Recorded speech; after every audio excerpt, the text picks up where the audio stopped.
Cannon smoke curled like storm clouds over Europe as the summer of 1870 ignited, and in that charged air, two titans stood ready to decide the fate of a continent. France, proud and defiant beneath the tricolour, and Prussia, iron-willed and unyielding beneath black and white banners, collided in a storm of steel and ambition. From the thunder of artillery at Sedan to the siege-starved streets of Paris, this was a war that redrew maps, toppled emperors, and gave birth to a new Germany. Tonight, we'll march through the battles, the blunders, and the moments of quiet humanity hidden in the roar of history. Let the clash of nations fade into a lullaby of the past. And before we begin, tell me where you're listening from and what time it is, because your presence keeps these stories alive. In the autumn of 1870, an unnatural silence settled over the streets of Paris. Within the city's core, amidst its grand arches and magnificent buildings, a palpable tension pervaded the atmosphere. This was not the chill of the coming winter, but a growing, chilling anxiety. Far away, in a seat of power defined by ruthless pragmatism, a man named Otto von Bismarck was at work. His focus was not on the city, but on the entire continent.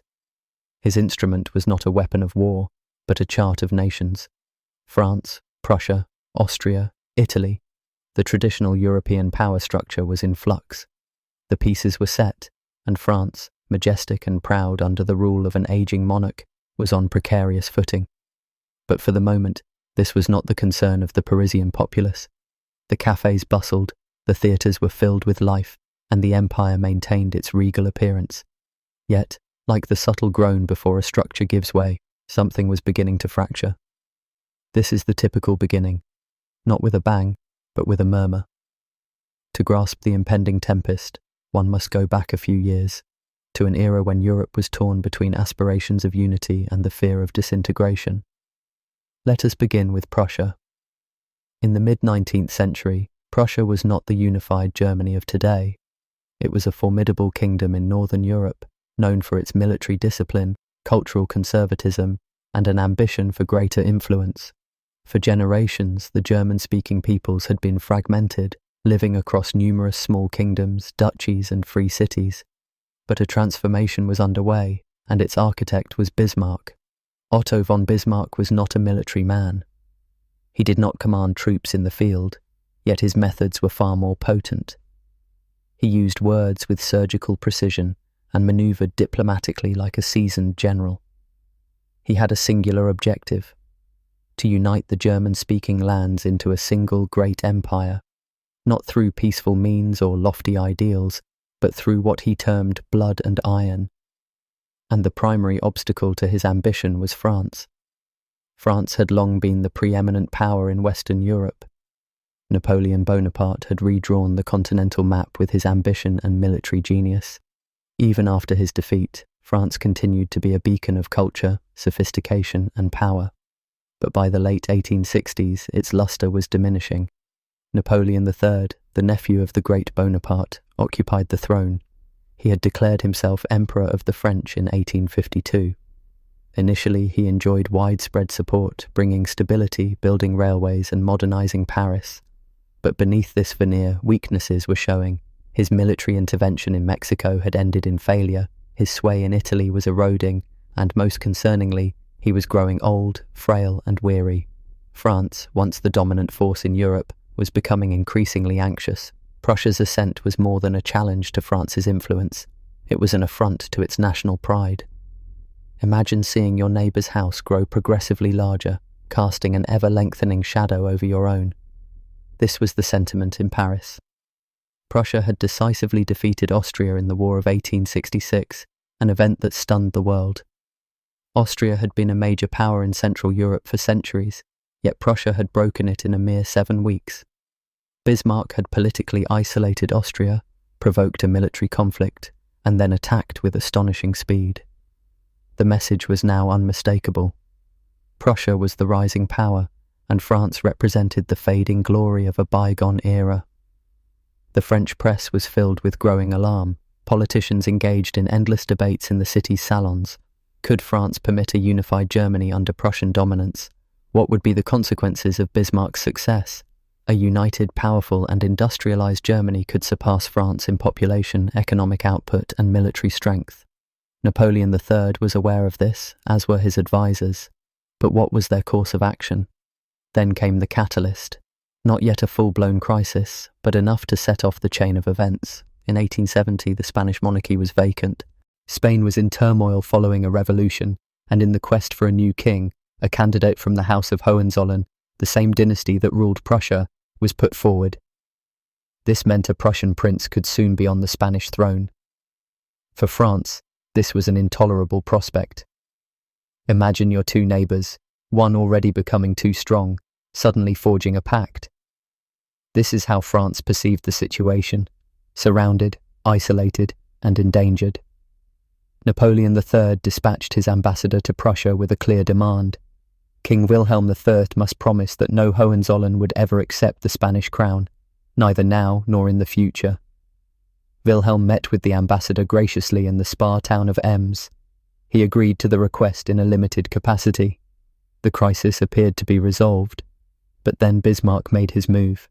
He obtained the telegram that detailed the king's discussion with the French ambassador and edited it. He did not add lies, but with meticulous precision, he condensed the message just enough to make it appear dismissive, arrogant, and insulting. He then had it published. In Paris, the reaction was one of fury. It seemed as though the Prussian king had insulted their ambassador, and by extension, all of France. In Berlin, the sentiment was similar, that France had attempted to humiliate their king.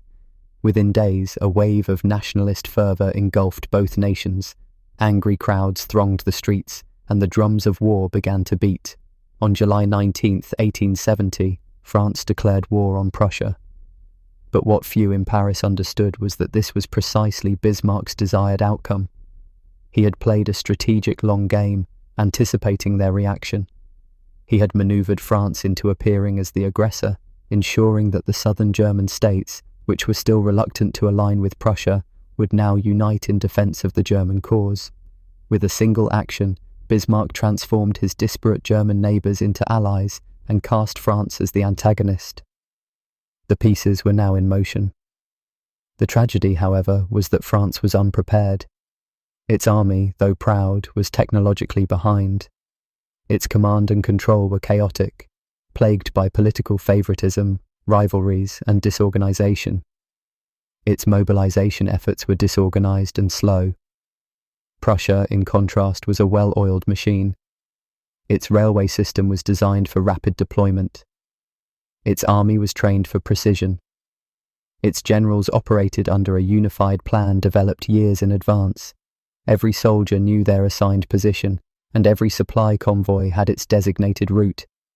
It was as if one side was navigating with antiquated maps and past glory, while the other was equipped with a detailed blueprint and a stopwatch. And yet, there was still hope in Paris. A war could unite the nation. A victory could restore France's prestige. Napoleon III, despite his illness, believed that a single decisive strike into Germany could shift the momentum. But hope is not a viable strategy. In August, the initial battles would commence. Small towns along the Franco-German border would witness the clash of bayonets, the thunder of cannons, and the charge of cavalry. The fields of Alsace and Lorraine would be soaked in blood, and what started as a diplomatic dispute would escalate into a national disaster. But in these early stages, no one could foresee how swiftly everything would unravel. The French Empire still stood, its banners still flew, and its uniforms still shone in the sun. But beneath it all, time was running out. Because once the first shot was fired, everything would come apart faster than anyone could have imagined. And by the time the leaves started to change, so too would an empire. January 1871, the Hall of Mirrors at Versailles. Gilded chandeliers cast a flickering light over a sea of polished boots and iron-grey uniforms. At the centre of it all stands Wilhelm V, being crowned Emperor of Germany, the Kaiser of a new empire. The defeated and humiliated French are just miles away, behind their broken walls and in their starving streets. But this pivotal moment, the creation of an empire, was not born from cannon fire or cavalry charges.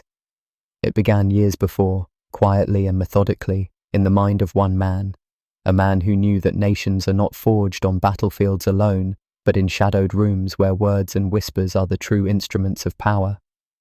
That man was Otto von Bismarck. This was his grand design. Bismarck was not a king, nor a battlefield commander. He wore no crown and led no armies into combat. Yet, few individuals in European history have shaped the world as quietly and effectively as he did. His methods were not grand speeches or public demonstrations. His weapons were timing, discretion, and careful manipulation. Known as the Iron Chancellor, Bismarck was a master of realpolitik, a political philosophy based on practical considerations rather than on ideology or ethics. He valued power above all else, raw, unapologetic power, wielded with ruthless precision. Born in 1815, Bismarck had witnessed Europe being torn apart by revolutions and wars. Unlike idealists or dreamers, he believed that history was driven not by moral principles, but by force and cunning. When Bismarck became Chancellor of Prussia in the 1860s, he had a clear and unwavering goal: to unify the fragmented German states under Prussian leadership. The German people were dispersed across dozens of small kingdoms, duchies and city-states, each with its own customs, allegiances and anxieties. Some were influenced by Austria, while others looked to France or fiercely guarded their independence. Bismarck understood that unification could not be achieved through goodwill or treaties alone. He needed a common adversary to unite the Germans, a threat that would compel them to form an alliance and submit to his leadership. That enemy, he determined, would be France. Step by step, he put his plan into action. In 1864, Prussia and Austria went to war with Denmark over the small duchies of Schleswig and Holstein. This conflict was brief, decisive, and tightly managed. It was a demonstration of strength, but more importantly, a means for Bismarck to assess Austria's power and its willingness to cooperate. 2 years later, in 1866, he accused Austria of breaching their agreement concerning the duchies and provoked a war that lasted a mere 7 weeks. In this swift campaign, Bismarck shattered Austria's influence over the German states, breaking its dominance in Central Europe. Yet, following such a resounding victory, Bismarck made a surprising decision. He chose to be lenient with Austria. He refrained from annexing Austrian territory or humiliating the defeated empire, opting instead for a policy of restraint. He knew that a harsh punishment would create lasting animosity and potentially dangerous adversaries. His goal was not retribution but pacification. Austria, wounded but not crushed, quietly withdrew. With Austria weakened, Prussia established the North German Confederation, a loose alliance of northern German states under its leadership. The southern German states, Bavaria, Württemberg and Baden, watched from a distance with apprehension and suspicion. These states were proud, predominantly Catholic, and cautious of Prussian control. But Bismarck was patient. He did not act rashly. He understood that fear could be a more effective motivator than allegiance, and he intended to use it. France observed all of this with growing concern. Napoleon III, emperor since 1852 and nephew of the renowned Napoleon Bonaparte, viewed the rise of Prussia as a direct challenge to French power and influence. France had once been the dominant force in Europe, but now it seemed to be overshadowed by a burgeoning German state. Napoleon had attempted to balance diplomacy with demands, seeking territorial concessions and assurances of peace. But Bismarck remained impassive, unmoved. Each French demand made France appear weaker, more desperate. Even the French populace grew agitated, their national pride wounded, while Napoleon's health and support waned. Then came the crisis that ignited the conflict: the Spanish throne. Spain, still recovering from a revolution, was in search of a new monarch. Among the contenders was a member of the Hohenzollern family, the same dynasty that ruled Prussia. To France, the idea of a Prussian prince on the Spanish throne was a nightmare. Imagine 2 neighbours already at odds, and then one of them moves into the house of your other neighbour. France felt surrounded, isolated and threatened. Napoleon demanded that the Prussian king Wilhelm I promise that no Hohenzollern candidate would ever be considered for the Spanish throne. Wilhelm's reply was calm but firm. He declined to make such a sweeping guarantee, although the candidate himself withdrew from consideration to de-escalate the situation. It seemed the crisis might be averted. But Bismarck had other intentions. He took the telegram from Wilhelm, which described the conversation with the French ambassador, and edited it meticulously. With surgical precision, he trimmed and rephrased the text, altering the tone just enough to make the king's response seem abrupt and insulting. Bismarck then leaked the edited telegram to the press. The effect was immediate and dramatic. In Paris, a wave of outrage swept the streets. The French felt insulted and humiliated. In Berlin, patriotic sentiment flared. The public in both nations saw themselves as defending their honour. Yet the reality was that Bismarck had engineered a war solely with words. France declared war on Prussia on July 19, 1870. To the rest of the world, France appeared to be the aggressor, hastily attacking a neighbour.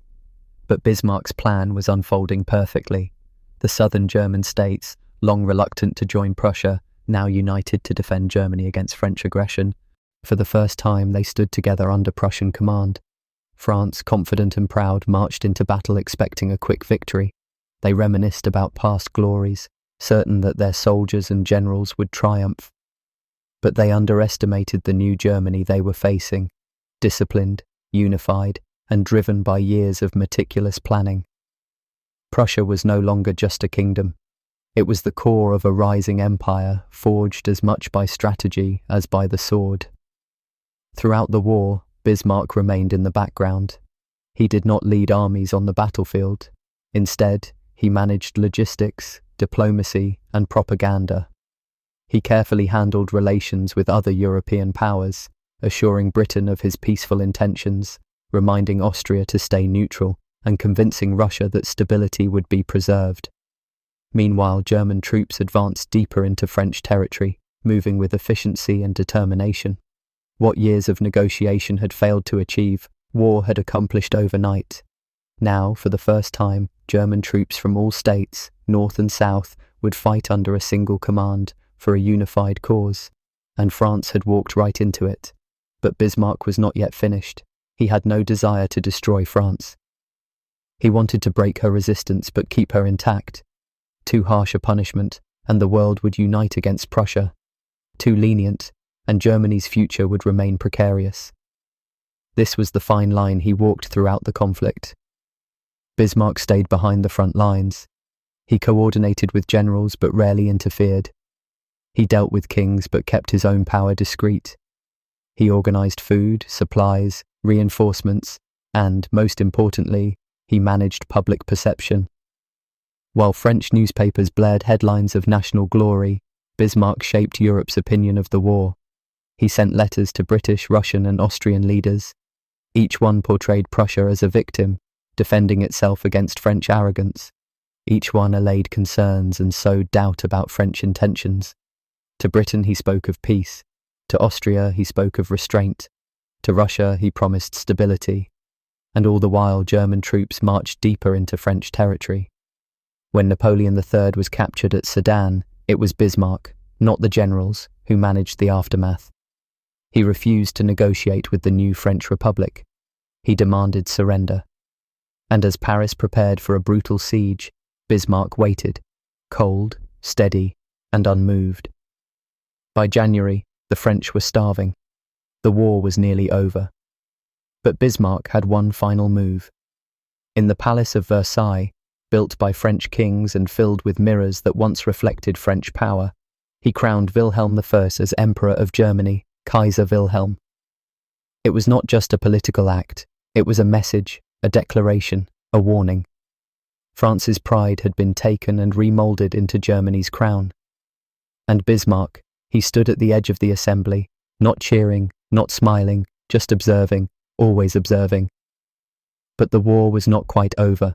The French people were not done fighting. And Paris still stood. The Iron Chancellor had built his empire with words and traps. But the fire that had been ignited was not yet extinguished. The next chapter would not be written with ink, it would be written with blood. In the summer of 1870, Europe was on a razor's edge, where the slightest provocation could ignite a catastrophic conflict. That provocation came not from armies massed at borders, nor from weapons drawn for battle, but from a vacant throne in Spain, a kingdom ravaged by revolution and chaos, seeking stability amidst the wreckage of its monarchy. But the selection of a new ruler would disrupt the continent's fragile peace and plunge two major powers into war. Spain, weakened by internal strife, was desperate for a monarch who could restore order and pacify a restless nation. Following the ousting of Queen Isabella II, the country was in a state of political turmoil, with various factions competing for power and legitimacy. To many, the solution was straightforward: invite a member of a royal house with strong connections to Europe's major powers to assume the Spanish throne and lend credibility to the unstable regime.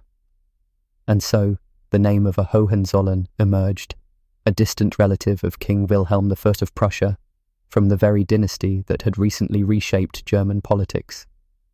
To many in Spain and elsewhere, the choice was a practical one. The candidate was a man of noble lineage, untainted by the recent chaos, and capable of stabilizing the nation. But to France, this was an existential crisis. France's anxieties were not solely about Spain, but about the delicate balance of power in Europe. Imagine standing in a room already filled with powerful rivals. Suddenly, one of those rivals moves even closer, occupying a space you thought was off limits.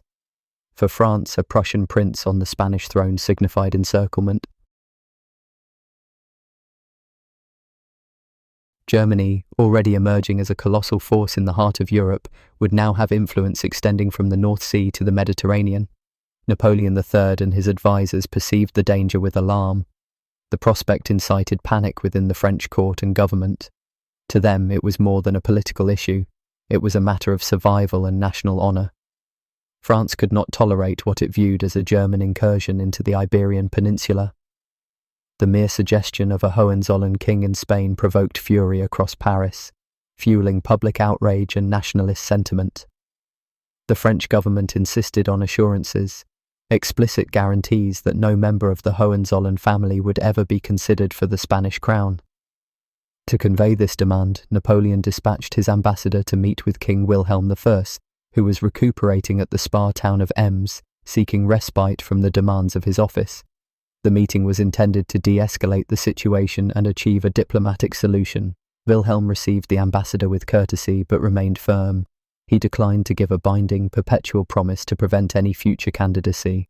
However, the Hohenzollern candidate voluntarily withdrew his name from consideration in hopes of diffusing the crisis. At this juncture, many believed the matter would be quietly resolved. But Bismarck, the perpetual strategist, saw an opportunity. When Wilhelm sent a telegram back to Berlin summarizing the meeting, Bismarck edited it, not by fabricating information, but by trimming and rephrasing, altering the tone just enough to make the king's response appear abrupt and offensive. He then released the edited telegram to the press, igniting a firestorm of public outrage in both France and Prussia. In Paris, the telegram was seen as a deliberate insult, a humiliation that required an immediate response. Newspapers and crowds alike demanded strong action, portraying the Prussian king as arrogant and dismissive. In Berlin and across Germany, patriotic fervour surged, and the people rallied behind their king, viewing France as the aggressor initiating the conflict. This manipulation of words, the power of perception over reality, was Bismarck's most formidable weapon. The diplomatic crisis escalated into war within days. On July 19, 1870, France declared war on Prussia, convinced it was defending its honour and status.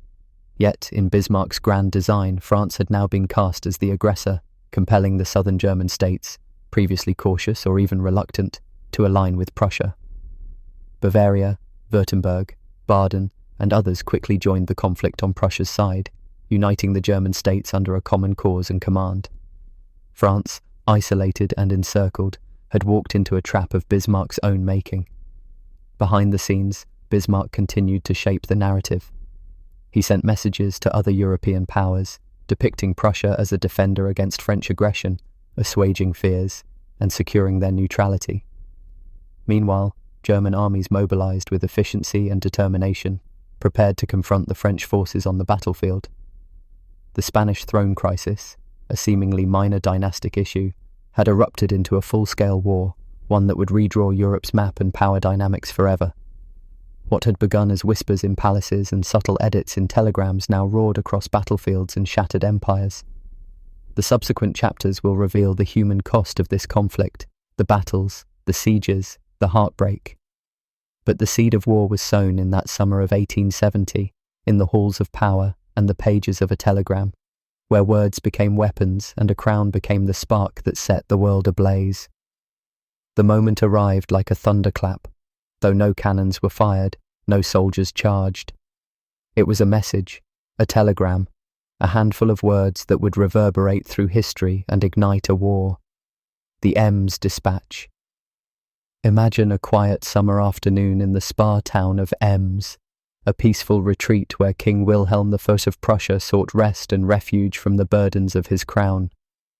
Far from the battlefields or the roaring crowds of the capital, the king sat in tranquility, surrounded by the stillness of the forests and the gentle murmur of the nearby river. Yet even in this calm, the winds of war were already gathering. News had arrived of a sensitive meeting between the king and the French ambassador. Napoleon III's government was demanding assurances that no member of the Hohenzollern family would ever accept the Spanish throne, a simple diplomatic mission intended to cool tensions, avoid conflict, and preserve peace. Wilhelm received the ambassador politely but firmly. He declined to issue a permanent promise, but the candidate for the Spanish crown had voluntarily withdrawn. The conversation was respectful, measured, with no harsh words exchanged. The king sent a telegram back to his chancellor in Berlin, recounting the encounter with clarity and composure. But this was not the end of the story. Otto von Bismarck, the Iron Chancellor, received the telegram.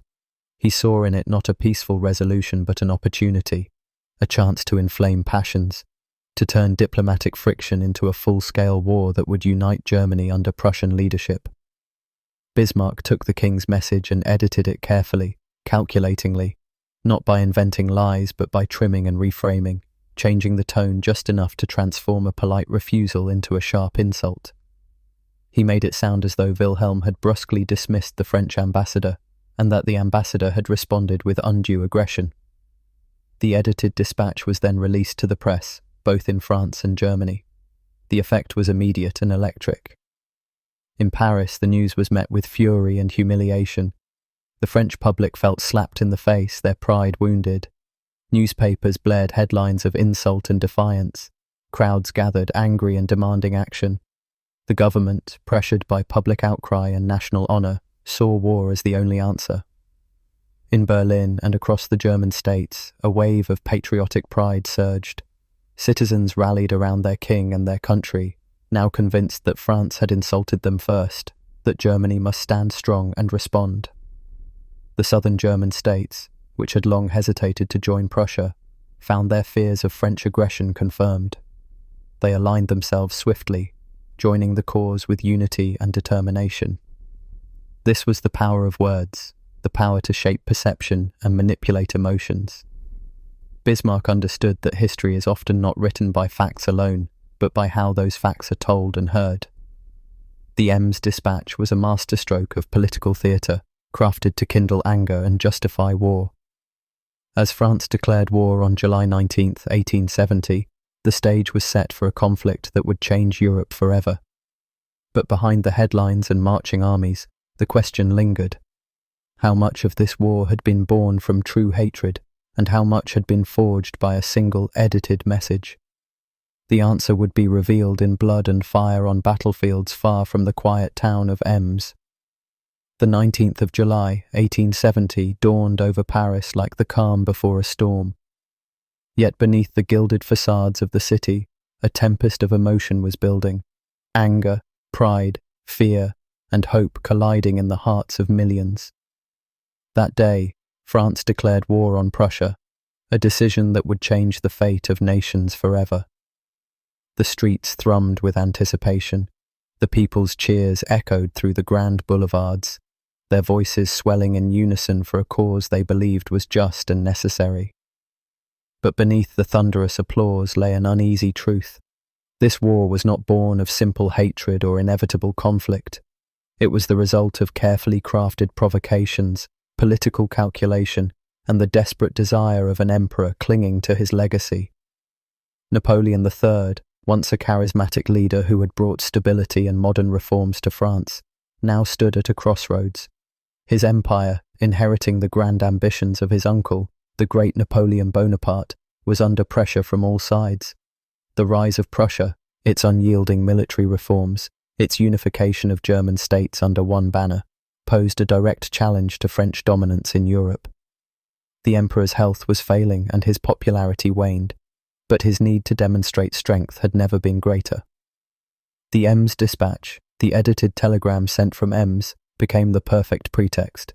It stoked French national pride, transforming simmering unease into fiery outrage.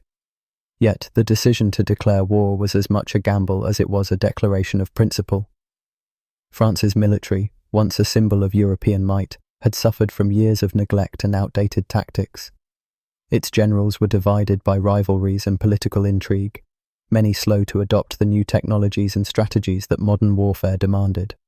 Artillery, rail transport, and rapid mobilization had changed the face of battle, and while Prussia had embraced these innovations with ruthless efficiency, France lagged behind. Despite these shortcomings, the French people believed in victory. The memory of past glories, the grandeur of their culture, and swelling patriotism buoyed their hopes. As the war was declared, soldiers prepared to march to the front lines, carrying with them not only their rifles and bayonets, but the hopes of an entire nation. Families gathered to say tearful goodbyes, mothers clinging to sons, wives kissing husbands, children waving at fathers who might never return. The streets of Paris were filled with patriotic fervour. Bands played stirring marches, and the tricolore flag flew high over government buildings and homes alike. There was a collective belief that France would triumph swiftly, that the invincible spirit of the nation would carry them through the trials ahead. But war is rarely kind to illusions. While enthusiasm surged, the machinery of conflict lurched into motion with a grim, indifferent logic. French soldiers soon encountered the harsh realities of modern battlefields: swift movements, coordinated attacks, and the deadly precision of Prussian artillery. The initial engagements revealed cracks in French command and control, miscommunications, and the deadly cost of underestimating an enemy prepared and united in purpose. Meanwhile, across the Rhine, the southern German states answered the call with remarkable speed. Kingdoms like Bavaria, Württemberg, and Baden, once wary of Prussian ambitions, now embraced unity in the face of a common foe. Their armies mobilized with discipline and determination, their railways funneling men and supplies efficiently to the front. For the first time in centuries, German-speaking peoples fought together as one, their collective identity forged in the crucible of war. Back in Paris, news from the front arrived in fragments, victories celebrated, defeats mourned, but always the steady march forward of Prussian forces. The mood began to shift from confident expectation to anxious concern. Despite this, the government clung to hope, issuing optimistic proclamations even as reports from battles like Wissembourg and Spicheren painted a grimmer picture. The fall of Napoleon III at Sedan, a crushing blow to French morale, had yet to come. But the seeds of disaster were already sown. The declaration of war was not just a political act. It was a turning point that thrust ordinary men into extraordinary circumstances. Soldiers who had never known violence faced the brutal truths of combat: the roar of cannon fire, the thunder of cavalry charges, the cries of the wounded and dying. Civilians endured the fear and uncertainty that come with war, the rationing, the loss, the endless waiting for news. And as the battle lines stretched across the fields and forests of eastern France, the true cost of pride and miscalculation became clear. The war was no longer a symbol of national honour. It was a grim test of survival. For France, the thunderous applause that greeted the declaration was only the first note in a tragic symphony of struggle and sacrifice. In those early days, few could foresee how quickly fortune would turn, how the confidence of a proud nation would be shattered by the relentless advance of an enemy that combined military innovation, strategic genius, and unbreakable unity. And above all, how the consequences of that fateful declaration would echo far beyond the battlefield, reshaping borders, rewriting alliances, and sowing the seeds of conflicts yet to come. As the first shots rang out and armies clashed, the question hung heavy in the air. Had France rushed headlong into a war it was not ready to fight? The answer would come not in speeches or telegrams, but in the blood-soaked fields of battle. The sound of hurried footsteps echoed through the streets of Paris, mingling with the anxious whispers of families and the sharp bark of military orders. The drums of war were no longer a distant echo. They were pounding at the very heart of France. But as French citizens scrambled to answer the call, a stark contrast was unfolding on the other side of the border. The Prussian war machine was already in motion, precise, efficient, and terrifyingly organized. The battle for Europe would not only be fought with guns and cannons, but with the speed and discipline of armies mobilized to perfection. In France, the call to arms was met with chaos.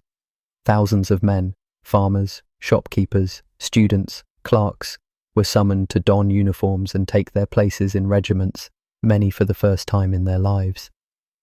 The initial excitement of answering the nation's call was quickly tempered by confusion. Military orders were tangled, railways clogged with troop movements, and weapons were in short supply.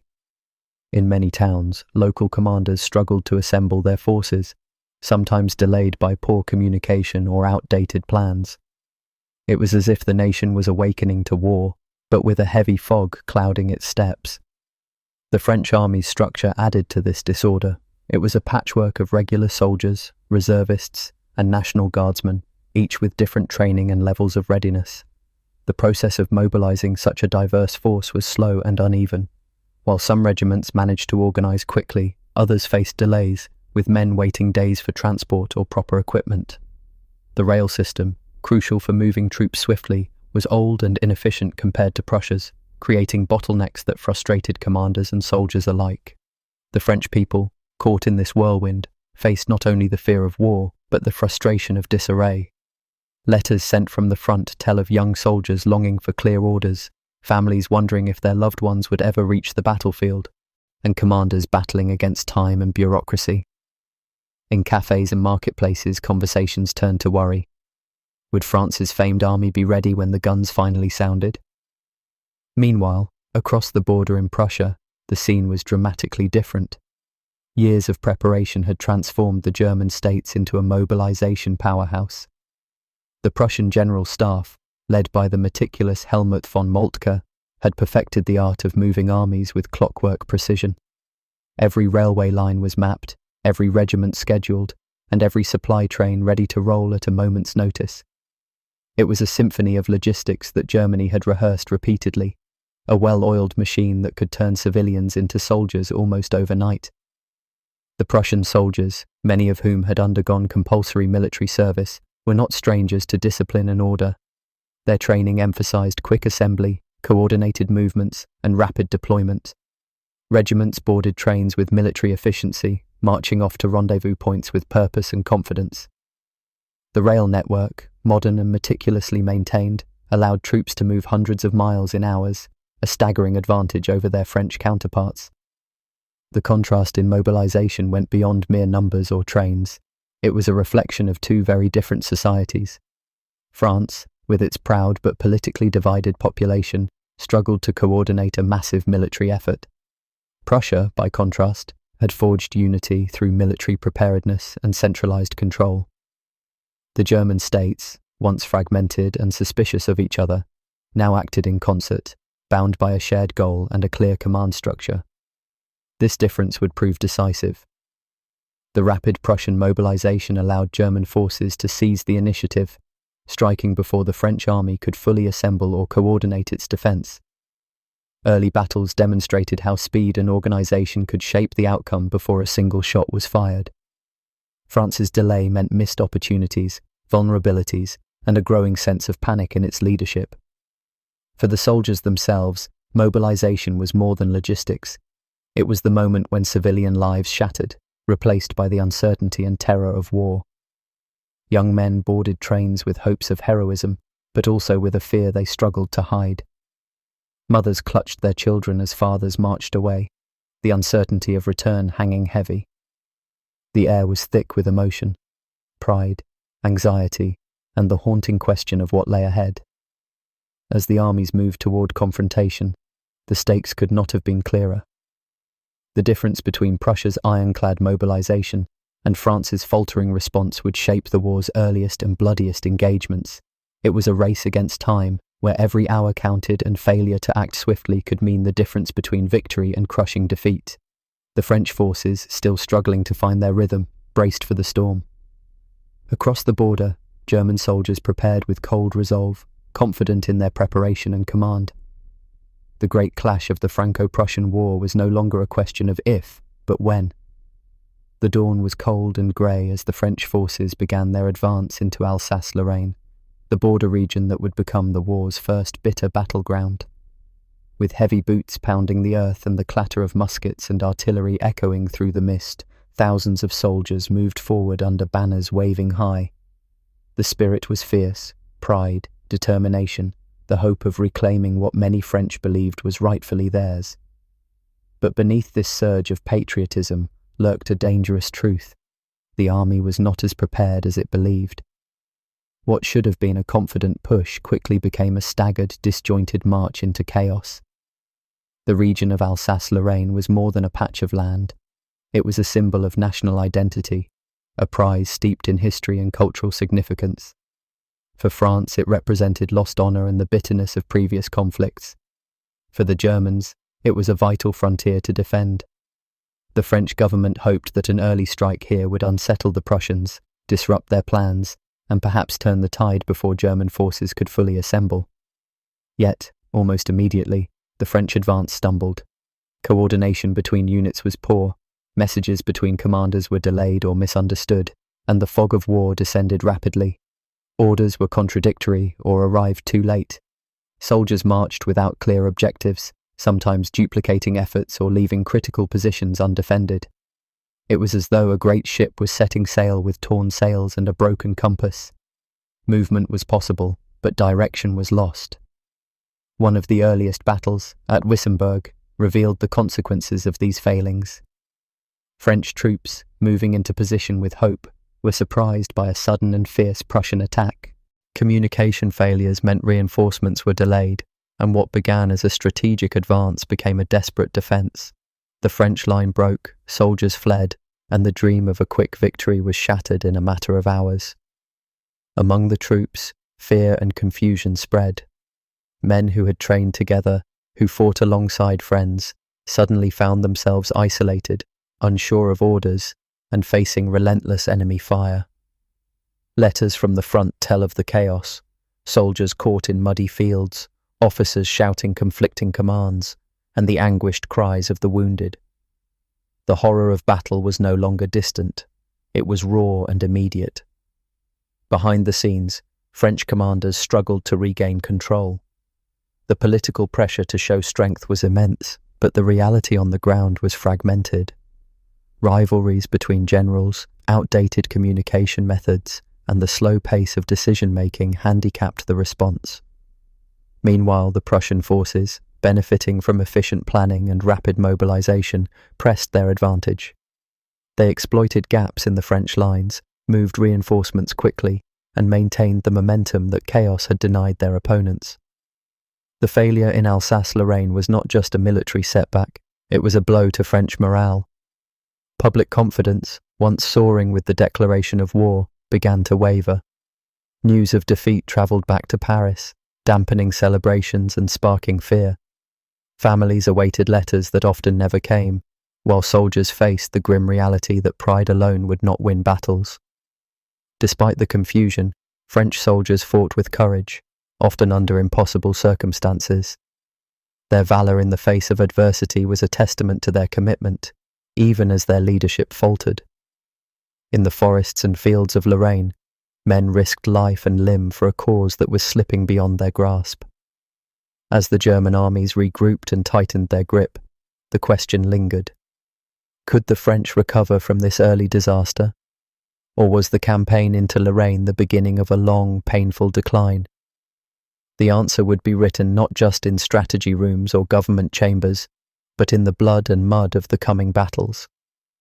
The French advance into Alsace-Lorraine had ignited the war's first flames, but the fire was not yet fully kindled.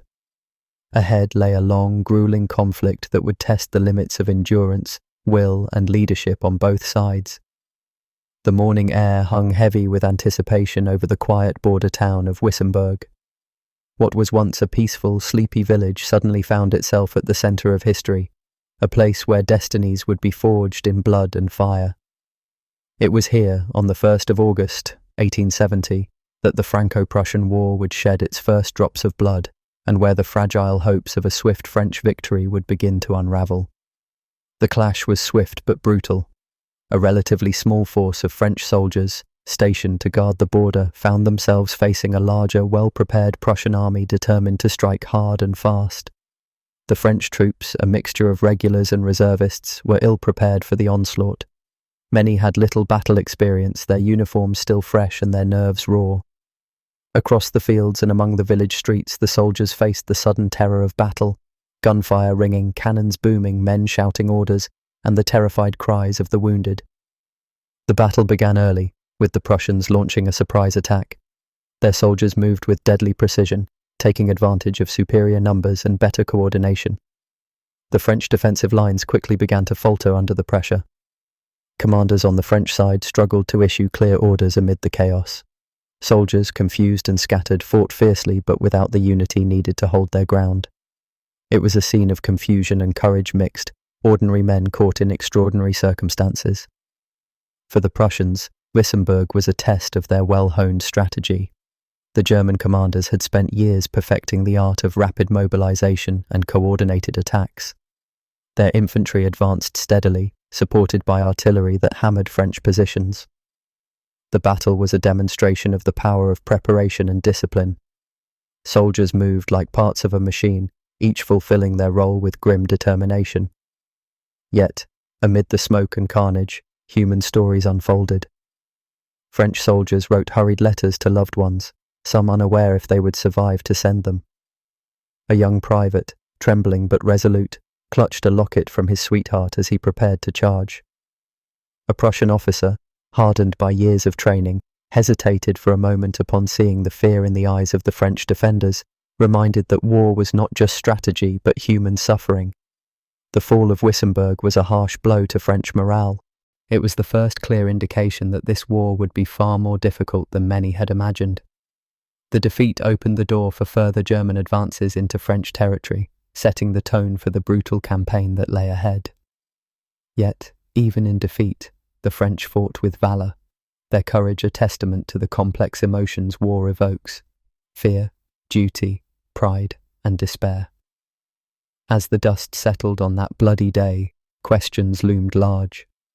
Had France underestimated the resolve and strength of its enemy? Would the lessons of Wissembourg be heeded, or would they be repeated in the terrible battles to come? The answers remained hidden in the fog of war. The small town of Wissembourg had become the first stage of a great conflict, its fields soaked with blood, its streets echoing with the cries of the fallen. The battle was only the beginning. The true cost of this war, on soldiers, civilians, and nations, was yet to be fully revealed. The morning sun rose over the rolling hills near the small town of Worth, but there was little to warm the hearts of the French soldiers gathered there. Instead, a chill of dread swept through their ranks. What began as an opportunity to regroup after earlier setbacks would soon turn into one of the most devastating defeats France would face in the entire war. The Battle of Worth, fought on the 6th of August 1870, marked not only a military disaster, but a collapse of hope for a swift and honourable victory. The fields that day were soaked in confusion, chaos, and blood, and the echoes of retreat would haunt France for months to come. The French army, still reeling from the shock of Wissembourg, had attempted to consolidate its forces in Alsace, hoping to form a strong defensive line against the advancing Prussians. Commanders pushed to organise their troops, but lingering disorganisation and miscommunication plagued their efforts. Soldiers were exhausted, their spirits frayed by continuous movement and mounting losses. In contrast, the Prussian forces approached with confidence, their ranks swelling with reinforcements and their leaders eager to press the advantage. As the battle commenced, it became clear that the French were outmatched, not only in numbers but in coordination. The Prussians deployed with precision, their artillery opening fire to devastating effect. Massive cannons roared, sending shells tearing through French lines, disrupting formations and sowing panic. The French soldiers, many still untrained or hastily assembled, struggled to maintain their ground under the relentless bombardment. The chaotic fog of war descended quickly. Orders from French commanders became muddled or delayed, and units found themselves isolated, fighting without clear support. Some regiments fought bravely, standing their ground against waves of German infantry, but others faltered, their ranks breaking and scattering in the face of the assault. Retreat turned into a rout. The once proud French forces were pushed back, their lines collapsing in places, the ground slipping from beneath them. Among the soldiers, fear and exhaustion clashed with determination and loyalty. Letters from those caught in the fight speak of terror as shells exploded nearby, of comrades falling beside them, and of the desperate hope to survive and regroup. An officer, seeing his men falter, tried to rally them with cries of duty and honour, but even his voice was lost amid the thunder of battle. Civilians in nearby villages watched helplessly as the front lines crumbled, fearing the violence that would soon reach their homes. The retreat from Wörth was not merely a tactical withdrawal, it was a disaster that unravelled the French campaign in Alsace. Roads and bridges became clogged with fleeing soldiers and retreating artillery, while commanders struggled to maintain order. The loss shattered morale and exposed the vulnerability of French defences. For the German commanders, it was a moment of triumph, proof that their strategies and preparations were overwhelming the once feared French army. Yet even in defeat, the French continued to fight fiercely in pockets, refusing to surrender without resistance. Their courage in the face of calamity spoke to a deep sense of duty, a commitment that transcended the chaos around them. But the tide had turned. The fall of Alsace was a blow from which France would struggle to recover. The region, rich with symbolic importance, now lay open to the German advance. Back in Paris, news of the defeat struck like a thunderbolt. The government's initial hopes for a quick and decisive war faded, replaced by fear and uncertainty. The public, who had cheered the declaration of war just weeks before, began to grasp the brutal reality that lay ahead. Letters from the front arrived with grim accounts, and families faced the terror of loss and separation. As the dust settled over Wörth, the future seemed ominous. The battle was a turning point, one that revealed not just the strength of the enemy, but the weaknesses within France's own ranks. The war was no longer a simple clash of armies, but a struggle for survival. The next moves in this deadly game would determine not only the fate of Alsace, but the future of Europe itself. The fall of Alsace was just the beginning. The French army, battered and broken, now faced the long road back from disaster, while the Prussian forces pressed their advantage with grim resolve. What followed would test courage, leadership, and the will of a nation caught in the unforgiving grip of war. The morning of August 6, 1870, broke over the rugged heights near Spicheren with a deceptive calm. The French army, holding the high ground along the ridge, believed their position would serve as a natural fortress against the invading Prussian forces. Yet beneath this quiet confidence lay a fragile reality, one of fractured command, fractured communication, and the creeping shadows of confusion. What unfolded that day was not just a clash of armies, but a painful lesson in how the chaos of war can unravel even the strongest defences when leadership falters and messages go astray. The French forces were composed of a mix of experienced soldiers and hastily called-up reservists, many of whom had been thrust into combat with little time to prepare. Their commanders, caught between the pressure to hold their ground and the challenges of coordinating diverse units scattered across the ridge, struggled to maintain a unified defence. Orders meant to reinforce critical points arrived late or were misunderstood entirely. Some regiments withdrew prematurely, leaving dangerous gaps that invited disaster. The battle quickly turned into a fragmented series of desperate skirmishes, each unit isolated and vulnerable, fighting not just the enemy, but the creeping dread of disorder within their own ranks. Meanwhile, the Prussian army advanced with methodical precision.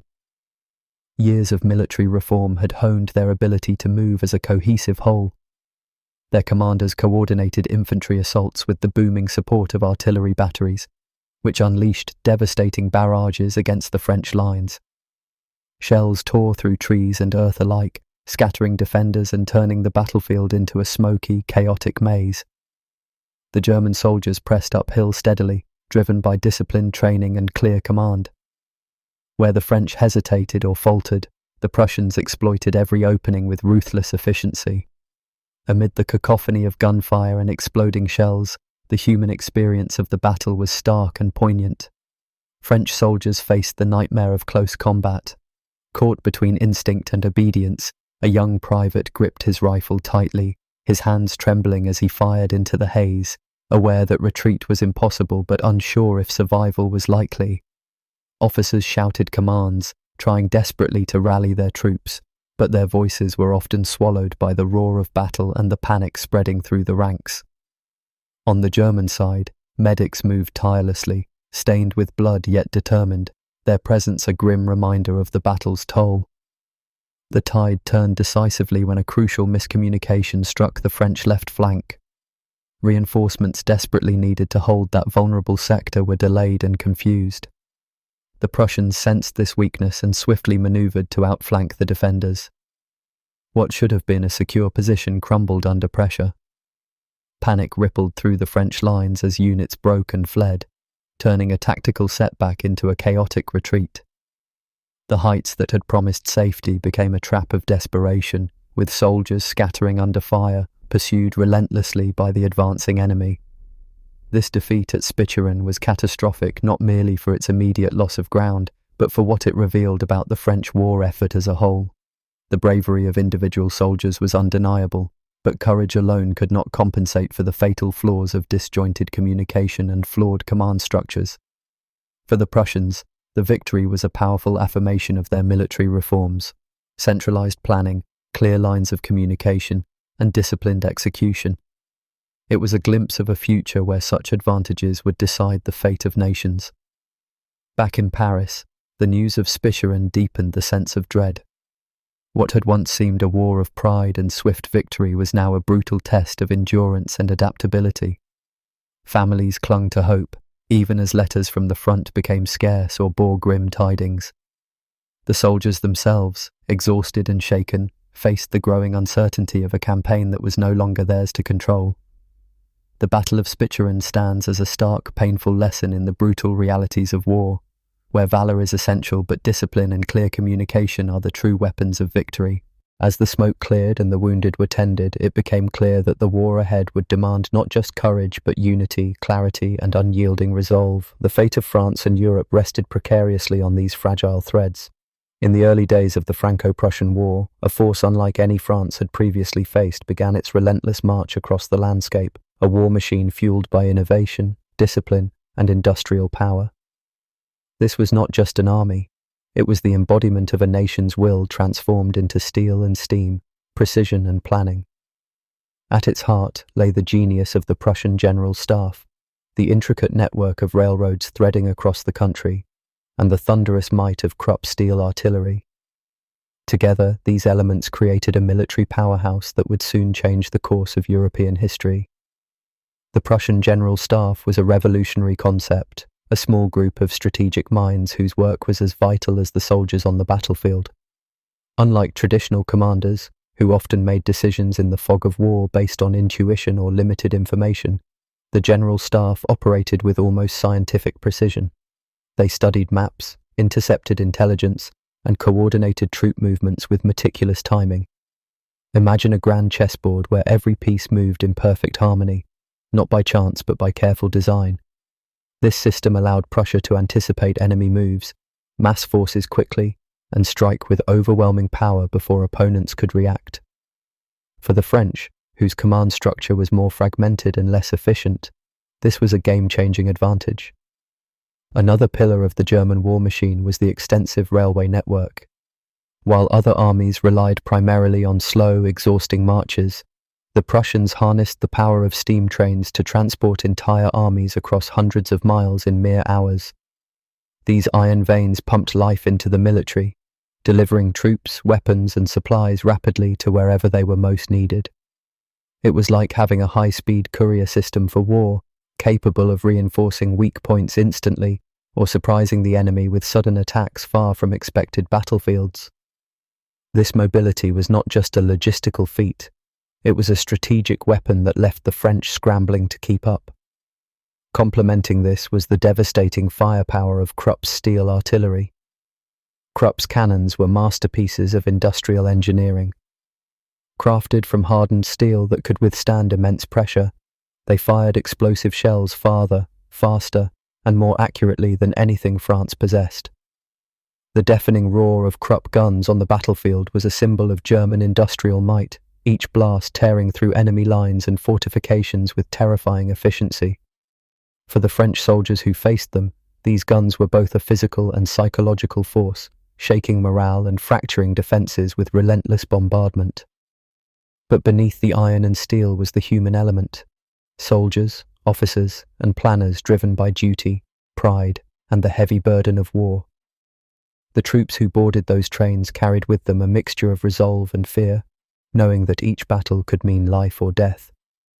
Commanders worked tirelessly, poring over maps late into the night, aware that their decisions would shape not only the fate of their armies, but the future of a nation. The German war machine was not an impersonal juggernaut. It was a reflection of human will harnessed with unprecedented precision. For France, confronting this formidable force was like trying to stem a flood with fragile barriers. The French military's slower mobilization, fractured command, and inferior artillery left them vulnerable at every turn. Each Prussian victory was a reminder that modern warfare had changed. The battlefields now belonged to those who combined technology, strategy, and speed. The French, proud and valiant, found themselves on the defensive, forced to adapt quickly or face disaster. Yet, the power of the German war machine was not absolute. It moved through a world full of uncertainty, where weather, terrain, and human error could all influence the outcome. The coming months would test not only the metal and steam, but the resilience and spirit of the men who fought beneath their banners. Could human courage and innovation coexist, or would one triumph over the other? The answer remained to be seen as the war machine rolled onward, its wheels turning inexorably toward destiny. A single headline flashed across the front page: "Defeat at Spicheren. Our brave soldiers retreat."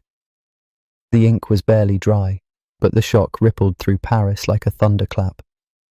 It was August 1870, and the proud capital found itself clutching at hope as news from the front grew darker by the hour. The streets buzzed with whispers and rumours, yet the newspapers shouted patriotic fervour from every corner. Their bold, booming headlines promised victory and valour, but beneath those printed words, Paris trembled in quiet dread, a city caught between defiance and despair. Paris was a city of light and culture, a place where artists painted dreams and cafes overflowed with laughter. But now, under the weight of war, that vibrancy was tinged with unease. The relentless updates from the battlefield seemed almost unreal, like distant echoes from a nightmare the city hoped to wake from. Families huddled around small radios and gathered in salons, straining for any glimmer of good news. Mothers prayed for sons they had sent away. Lovers exchanged anxious glances. The bravado of public speeches and newspaper slogans struggled to mask the fear that gnawed at the heart of the city. The French press played a complicated role in this drama. Editors and journalists were torn between their duty to inform and the need to maintain morale.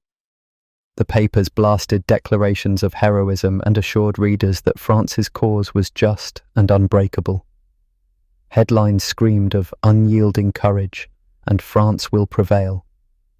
Yet buried in the columns were sobering details, reports of retreat, mounting casualties, and logistical struggles. This dance between truth and hope shaped the public's mood, turning newspapers into battlegrounds of information and propaganda. As Parisians went about their daily lives, the tension was palpable. The markets were busy, but conversations often turned to hushed tones when war was mentioned. Soldiers marched through the streets, their faces etched with exhaustion and determination. The city's famed boulevards, once symbols of pride, now felt like fragile lines of defense holding back the tide of uncertainty. The city seemed to hold its breath, aware that the front lines were moving ever closer, that the war was no longer a distant event, but a looming shadow over every doorstep. Government officials worked tirelessly behind closed doors, their faces marked by worry. Strategy meetings, hurried telegrams, and emergency councils became daily rituals. Leaders grappled with the enormity of the crisis, balancing the need for order with the raw fears spreading among the population. Each decision carried a weight beyond politics. It was about survival, about the future of a nation whose identity was entwined with Paris itself. In private homes, the war's emotional toll was deeply personal. Letters from soldiers arrived in fits and starts, some filled with hopeful words, others scarred by the grim realities of battle. The uncertainty was a relentless torment, each day a question mark. Children clung to parents, parents searched for answers in the silence. The city's spirit flickered, sustained by resilience but threatened by despair. Amid this storm, artists and writers sought to capture the city's mood, painting scenes of resilience, composing poems of defiance, and chronicling the everyday bravery of citizens facing an unknown future. Parisians found small acts of kindness and courage, neighbours sharing food, strangers helping the wounded, threads of humanity woven through the fabric of fear. Yet the question loomed large and dark. Could Paris hold against the advancing forces? Would the city's spirit be enough to withstand the coming storm? The answer was not yet clear. As the capital waited, watched, and prayed, the fate of France hung in a delicate balance between hope and despair. The sun rose over a landscape scarred by retreat and despair. French soldiers, once proud and confident, now moved like shadows, tired, starving, and haunted by the chaos that had turned hope into hardship. Their footsteps echoed along the roads leading to Sedan, a fortress city that was meant to be a sanctuary but was rapidly becoming a trap. The road to Sedan was not just a march, it was a grim journey toward an uncertain fate, a slow, heavy march through fear, exhaustion, and the cruel realities of war. From the earliest battles, the French forces had been pushed back again and again. Wounded and weary, their numbers thinned by casualties and desertion, the troops struggled to hold their ranks together. Supply lines were stretched to the breaking point. Food, ammunition, and medical aid were scarce.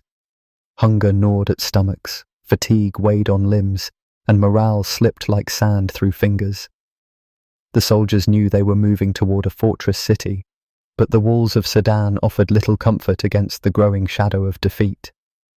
The city of Sedan itself was a strategic stronghold, a symbol of France's military might in the region. Its walls were thick and its defences strong, designed to withstand siege and delay enemy advances. But the fortress was a double-edged sword. While it promised protection, it also risked becoming a prison for the very troops seeking refuge within. The Prussians, advancing with relentless determination, were closing the noose. Every passing hour brought the threat of encirclement, cutting off any chance of escape or resupply. For the soldiers, the journey to Sedan was marked by a mix of grim determination and quiet despair. Letters from the front reveal the faces behind the uniforms. Men missing family, torn by fear, clinging to memories of home. Some spoke of camaraderie, the bonds forged in hardship. Others whispered of hopelessness, the weight of a war slipping beyond their control. Officers tried to steady their men, issuing orders with firm voices that betrayed their own doubts. The march was a test not just of strength, but of spirit. Amid the trudging columns and dusty roads, stories emerged of heroism and heartbreak. A young lieutenant, wounded but refusing to leave his post, inspired his men with quiet courage. An elderly farmer, watching the passing soldiers, offered food and shelter despite his own hardships. But the overall picture was one of desperation. Soldiers hungry for victory, yet facing the relentless advance of a better prepared enemy. As the French troops approached Sedan, the city's walls loomed large, a beacon of hope turned ominous. The looming siege promised a final confrontation that would decide not only the fate of those trapped inside, but the future of France itself. Could the defenders hold fast? Or would the fortress become a tomb, sealing the end of a proud nation's resistance? The road to Sedan was more than a physical journey. It was a passage into history's unforgiving pages, where courage, failure, and fate intertwined. The answer lay ahead, hidden behind the fortress gates and the storm of battle to come. The sky above the rolling hills near Mars-la-Tour was thick with smoke and thunder.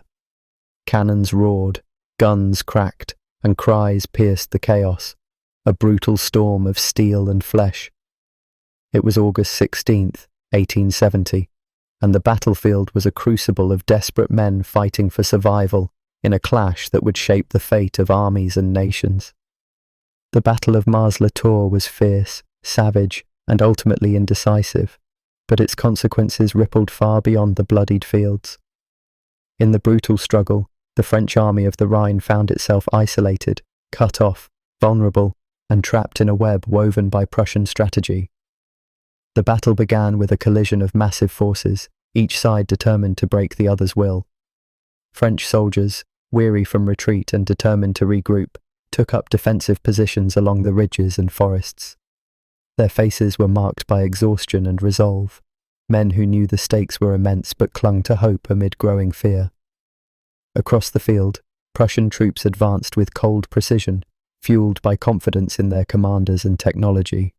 The clash was sudden, violent, and relentless, with neither side willing to yield ground. Amid the thunderous volleys, individual acts of heroism and tragedy unfolded. A captain led his men through a hail of bullets, rallying cries cutting through the smoke. A young artilleryman, hands trembling but steady, loaded cannon after cannon, the roar shaking his very soul. Yet for every moment of courage, there were others of despair. Soldiers lost in the chaos, wounded and left behind, faces etched with pain. The battlefield was a cruel theatre, where the cost of each step forward was paid in blood. The term indecisive might suggest a stalemate, but the truth was more complex. Though neither side gained a clear victory that day, the battle's strategic outcome was profound. The Prussian forces succeeded in cutting off the French army of the Rhine from potential reinforcements and supplies. This isolation was a deadly blow, effectively trapping a large French force in a precarious position near Sedan. The battle was not just about territory, it was about control, encirclement, and the slow strangling of an enemy's ability to fight back. For the French commanders, Mars-la-Tour was a harsh lesson in the limits of valour against overwhelming organisation. Despite fierce resistance, they could not break the Prussian grip. The soldiers, exhausted and outnumbered, faced the grim reality that their lines were shrinking, their options narrowing. Hope turned into a desperate calculation: hold the ground or risk total annihilation. The weight of command bore heavily on officers whose decisions could mean life or death for thousands. The Prussians, meanwhile, moved with the confidence of a force that understood its advantage. Their coordination, communication, and use of terrain reflected the years of reform and preparation that had shaped them. They tightened the noose around the French positions, setting the stage for a siege that would test endurance and resolve beyond the battlefield. Each cannonball fired was a step closer to victory, each order given, a thread in the web trapping their foes. As night fell over the bloodied fields, the soldiers on both sides faced a chilling question. What came next? The battle had not delivered a decisive winner, but it had changed the game. The French army of the Rhine was caught, its fate tied to the looming fortress of Sedan. The coming days promised even greater trials, a siege that would push men beyond the limits of endurance and test the very soul of a nation at war. The Battle of Mars-la-Tour stands as a haunting reminder of war's cruel calculus, where bravery meets strategy, and where a single day of fighting can alter the course of history. It was a brutal prelude to the storm that would engulf France and a testament to the human cost of a conflict that shaped a continent. The air was thick with smoke and the acrid scent of gunpowder. The ground beneath was churned to mud and blood. It was August 18th, 1870, and the fields near Gravelotte, close to the fortress city of Metz, became the stage for one of the bloodiest battles of the Franco-Prussian War. Tens of thousands of soldiers fought in a relentless, brutal contest where every inch of ground was paid for with staggering sacrifice. For the French forces trapped near Metz, hope was slipping away. The noose was tightening, and the trap was closing with terrifying finality. The battle began before dawn under a sky heavy with ominous clouds. French troops, desperate and outnumbered, dug in along ridges and forests, trying to hold a line against the advancing Prussians. The French army was a patchwork of veteran soldiers, fresh recruits, and reservists, many exhausted from weeks of retreat and hard fighting. Their faces were etched with grim determination, but also with fear and exhaustion. They knew the stakes. Failure meant being surrounded, cut off from reinforcements and supplies, and potentially annihilated. The Prussians attacked with overwhelming numbers and coordination. Years of military reform had honed their ability to mass forces swiftly and strike with precision. Their artillery thundered relentlessly, shells exploding in deadly showers that tore apart trenches and shattered trees. Infantry advanced in disciplined waves, their rifles spitting fire as they pushed forward. The German commanders orchestrated the assault with cold efficiency, determined to squeeze the French forces into a tight corner near Metz and crush them before they could escape.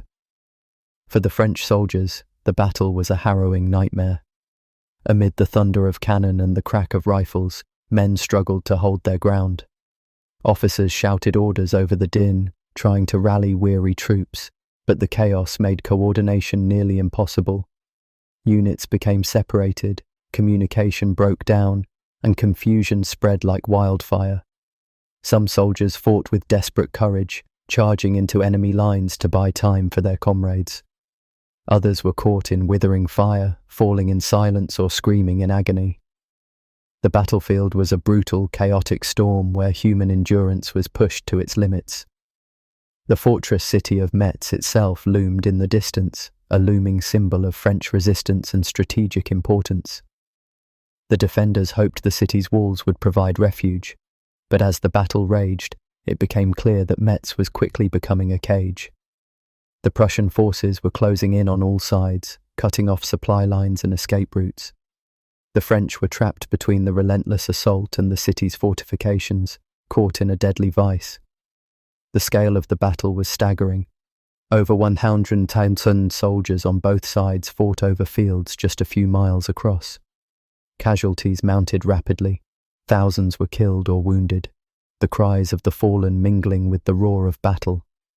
Medics and stretcher-bearers moved desperately through the carnage, trying to save lives.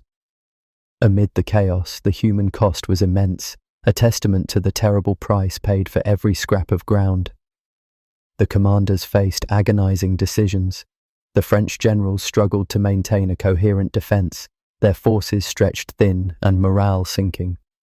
Some advocated for a breakout attempt, a risky gamble to escape the tightening Prussian grip. Others urged holding the line, hoping reinforcements might arrive. The tension was unbearable, each choice weighed against the backdrop of imminent destruction. On the Prussian side, the commanders pushed their troops relentlessly. A victory at Gravelotte would seal the fate of the French army near Metz and shift the balance of the war decisively. Yet, even as they pressed forward, they recognized the cost. The battlefield was strewn with the bodies of comrades and foes alike, a grim reminder that every gain was bought with sacrifice. The resolve of the soldiers was tested, but their discipline and coordination held firm. As night fell over Gravelotte, the battlefield was silent but not at peace. Fires burned in the distance, and the wounded moaned in the darkness. The French forces were battered, surrounded, and exhausted. The trap had closed, and the coming days promised grim consequences. The fortress of Metz was now a prison, and the fate of thousands hung in the balance. The Battle of Gravelotte was more than a fight for territory. It was a brutal contest of wills between survival and destruction, hope and despair. For France, it marked the beginning of a desperate siege that would test the limits of endurance. For Prussia, it was a step closer to unification and domination. The war was far from over, but the blood-soaked fields of Gravelotte would forever stand as a symbol of sacrifice and the merciless calculus of battle. A cold morning fog blanketed the hills around Sedan. Somewhere in that haze, behind broken trees and shattered farmhouses, the future of France was unravelling. September 2nd, 1870.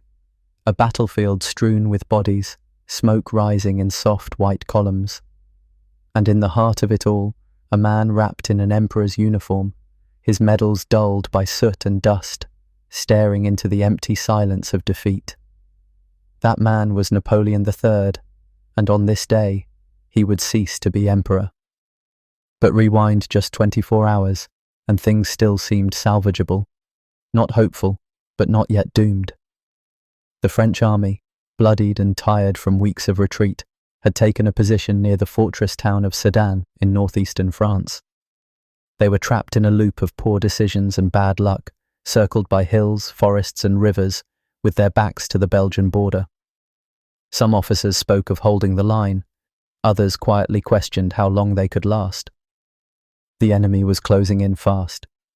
The Prussians and their German allies had been marching in coordinated columns, like the teeth of a gear, slowly clamping shut. They had mastered the science of war with chilling precision. Where the French relied on outdated command chains and Napoleon III's wavering leadership, the Prussians moved like a single organism, fast, efficient, and ruthless. They were led by generals who understood timing, geography, and momentum, and they had been stalking the French like wolves. By September 1st, the jaws of that machine had snapped shut. The morning began with cannon fire. 1,000 guns opened from the surrounding hills, raining steel from every direction. It was like a thunder that never stopped. The French positions, crammed into narrow valleys and low ridges, were exposed. Soldiers scrambled for cover, clutching rifles and praying. Some tried to return fire, but the enemy artillery had the high ground. They could see everything. The French lines crumbled under the pressure. By mid-morning, chaos was everywhere. The French cavalry, still holding on to the traditions of glory from earlier wars, attempted a bold charge to break through. The chasseurs d'Afrique, proud, fearless, brightly uniformed, galloped into a storm of bullets and shells. Within minutes, they were mowed down. Horses screamed, men fell. It was not a battle anymore. It was a slaughter. Napoleon III watched from a hilltop as the world he had built collapsed in front of him. He was not the same kind of emperor his uncle had been. Where Napoleon Bonaparte had led charges and inspired men with fire in his voice, Napoleon III was quieter, more political, more fragile. His health had been deteriorating for months. He was in pain. He could barely sit in the saddle. His army no longer trusted him. His ministers no longer believed in him. But he had come to the front, to Sedan, perhaps seeking one last chance to restore his dignity. Instead, he watched his army fall apart. The Prussians closed in with surgical speed. Infantry swarmed from the woods. Artillery kept hammering from the hills. And then they brought in the Krupp guns, massive steel cannons that fired with deadly accuracy. Compared to the French bronze artillery, the Krupp guns were like sniper rifles versus muskets. Every blast sent shockwaves through the air, punching holes in walls, carriages, and bodies alike. The French had no answer. Soon, entire French divisions were being encircled. Their lines were split. Commanders couldn't communicate. Some tried to organize last stands, fighting from ruined villages or along riverbanks. But the weight of firepower and the speed of the German advance was too much. Battalion after battalion fell back or surrendered. By late afternoon, French General MacMahon, already wounded from shrapnel, was out of action. Leadership passed in confusion from one general to the next. There was no single plan, only isolated units making desperate decisions in pockets of violence scattered across the map. Napoleon III had only one option left: to surrender. But even that was chaos. As the sun set over the ruins of Sedan, fires lit the horizon, and the sky turned orange with smoke and ash. French soldiers, wounded and hungry, sat silently on the ground. Some cried, some stared at nothing. Thousands of them, stunned, beaten, humiliated. For them, the war was over. Napoleon III sent word to the Prussian King Wilhelm I, asking for a ceasefire, and in the early hours of September 2nd, he did what no French monarch had done in centuries. He surrendered himself to the enemy. He rode out under a white flag. It was not a grand, ceremonial moment. There were no speeches, just a broken man in an emperor's uniform, dismounting from his horse and handing over his sword. The meeting between Napoleon III and Wilhelm I was quiet and awkward. They were not equals. One man was victorious, standing tall beside his brilliant general, Otto von Bismarck. The other was a prisoner, dignified in posture but hollow in spirit. Napoleon III did not plead. He did not argue. He simply asked that his men be treated with humanity. That was the end of the Second French Empire. News of the defeat at Sedan spread like wildfire across France. When the public learned that their emperor had surrendered, that over 80,000 soldiers had been captured in a single day, outrage exploded. Paris erupted. Crowds stormed the Legislative Assembly. Politicians resigned. The imperial palace was abandoned. On September 4th, just 2 days after Sedan, the French Empire officially collapsed. The Third Republic was declared in the heart of Paris. Napoleon III, now a captive of Prussia, was finished. He would spend the rest of his life in exile in England, quietly watching the world move on without him. But France had not yet surrendered. While the emperor had fallen, the war still burned. The new French Republic, raw, leaderless, and reeling from disaster, refused to give in. Citizens took up arms. Volunteers poured into the capital. The government relocated to Tours and then Bordeaux. And from the ashes of Sedan, a strange new chapter was just beginning. Because Bismarck, the iron architect of German unification, had not yet achieved his ultimate goal. He had defeated the emperor, but he wanted more. He wanted Paris. He wanted France to kneel. And above all, he wanted to declare a German empire, forged in blood and glory, in the heart of Europe. But the French people were not done fighting. The war would now shift into something darker, more desperate, a people's war, a siege, a winter of hunger and rebellion. The fall of Sedan was not the end. It was the beginning of a new, more painful struggle. The trap had closed, the emperor was gone, but the soul of France still burned with fury. And now all eyes turned to Paris. The moment came like a thunderclap. Thousands captured in one crushing blow. The emperor, once a symbol of French pride, now a prisoner.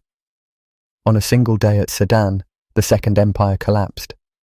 The man who had ruled France for nearly 2 decades, Napoleon III, surrendered himself under the weight of defeat.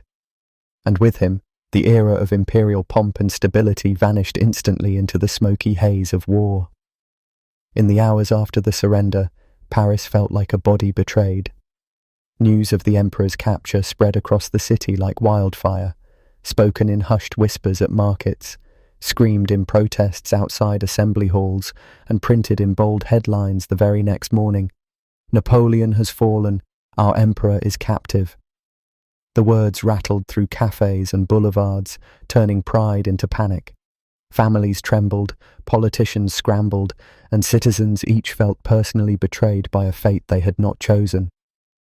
Within 2 days, the political heart of France tore itself apart. On September 4th, 1870, a new government declared itself from the wreckage of imperial authority.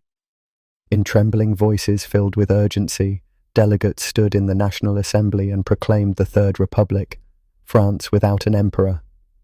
There was no grand ceremony, only determination born of despair. The empire's grandeur evaporated, replaced by a republic that seemed both fragile and necessary.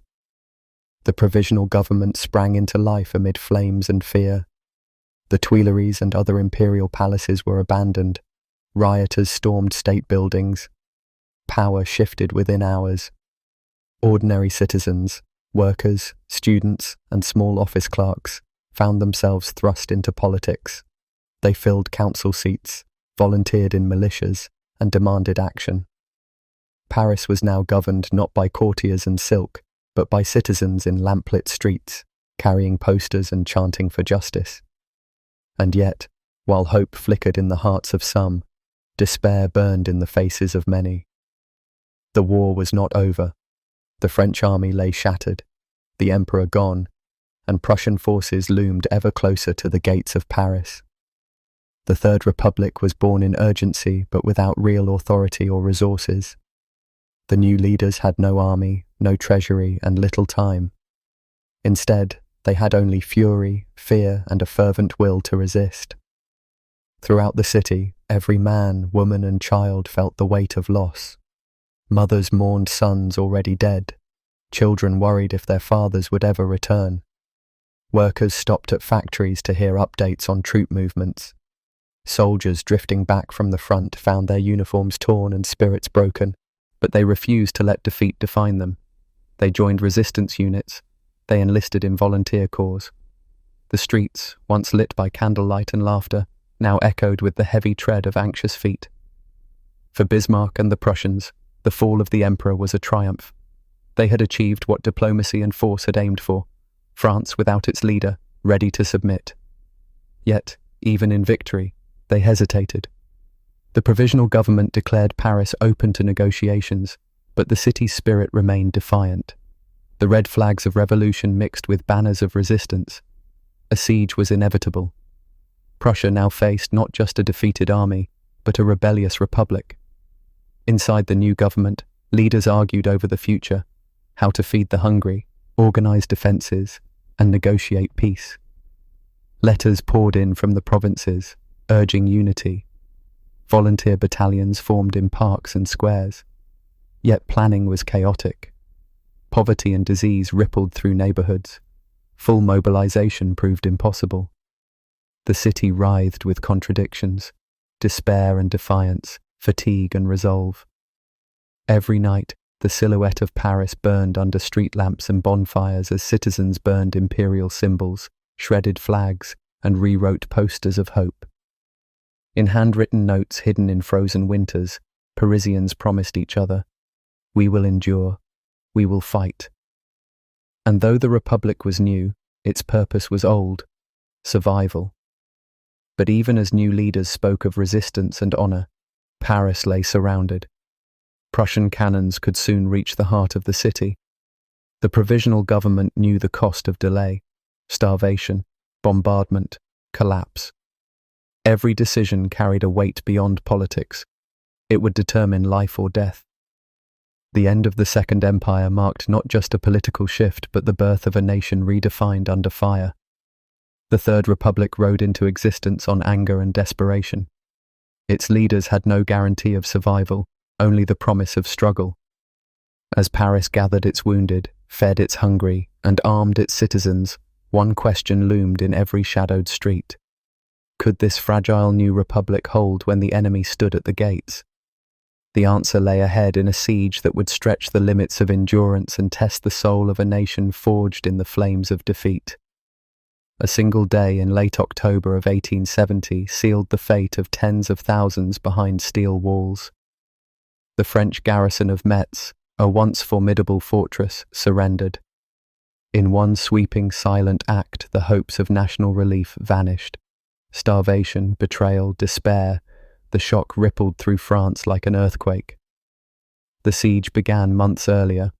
Marshal François-Achille Bazaine, a respected commander, had led the French army of the Rhine into Metz, seeking strength in its storied fortifications. But the city quickly became a cage. Prussian forces encircled it with chilling precision, their artillery high on surrounding hills, their lines utterly unbroken. No messages in or out, no reinforcements, no escape. Inside Metz, conditions deteriorated fast. Supplies dwindled, bread rations shrank, and hunger gnawed at stomachs. Disease crept through crowded barracks. Soldiers and civilians huddled together in freezing nights, trading memories of home for crumbs of hope. Letters smuggled out described weeks of cold starvation and whispered panic. Yet Bazaine resisted surrender longer than many expected. The defenders tried to appear strong, but morale slipped. Junior officers spoke in grim whispers about resignations and defeat. Soldiers looked to Marshal Bazaine, his uniform once bright, now dull with grime.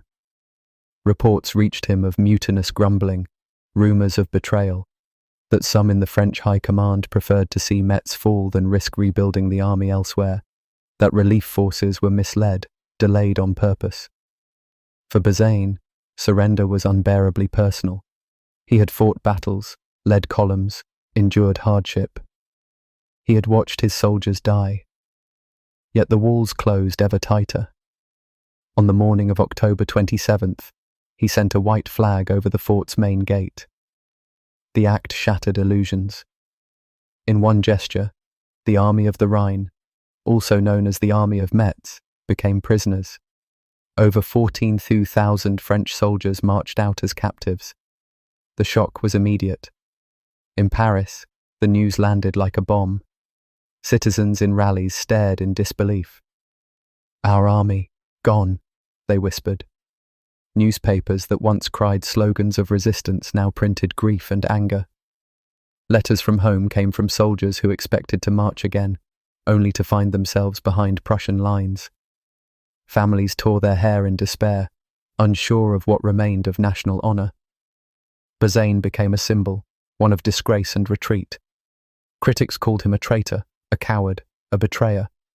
Supporters whispered that no one alive could have held Metz longer under those conditions. The debate raged. Was this military necessity or national humiliation? Either way, the fall of Metz underlined that France's war was unravelling on every front. For the Prussians, the victory at Metz was more than a successful siege. It removed the largest French field army in one stroke. Logistics became easier. Commanders could turn more troops toward the approaching capital. The path to Paris lay clearer than ever. Inside the fortress, families tried to cope. A mother wrote in smeared ink about her son's last letter saying, "Wait for me." But she never would. Soldiers sang bitter songs as they marched into captivity. Officers, shackled in irons, stared at blank fields that once seemed defensible. France's new republic reeled. The hope for relief from Metz vanished. Resources had been gambled on Bazaine's army to break through, but it failed. Despair spread among commanders. The provisional government, struggling to maintain order, now faced the prospect of defending Paris with nothing but volunteer battalions and dwindling supplies. Yet, in the rubble of surrender, some fire remained. Civilians and soldiers alike vowed not to repeat the defeat. Resistance groups formed, pamphlets circulated, calling for defiance. Though Metz lay in enemy hands, Paris still refused to bow. Now, with France's second largest army gone and Metz surrendered, the stage was grim. The war would move closer to home. The capital itself would soon face encirclement and starvation. Mustering hope from the ashes, France prepared to endure its darkest winter. The surrender at Metz was not the war's end. It was its most bitter turning point, and the next act would bring destiny knocking at Paris's gates. The moment arrived like a verdict, guns thundering, lines of smoke encircling the city. Paris, once the heart of Europe, was now trapped under iron. Prussian armies had closed in, cutting off all escape. The capital stood alone, its fate sealed by steel and strategy. Early September 1870, the Prussian line stretched around Paris like a tightening noose. Citizens peered through windows at soldiers digging trenches in the suburbs. Across the city, newsboys cried headlines of encirclement. Some wrote, "The city is surrounded," in large letters. Others, "Hope fades." The reality was overwhelming. The war had come home. Inside Paris, panic and resolve mingled in every heart. Mothers clutched children. Lovers held each other close.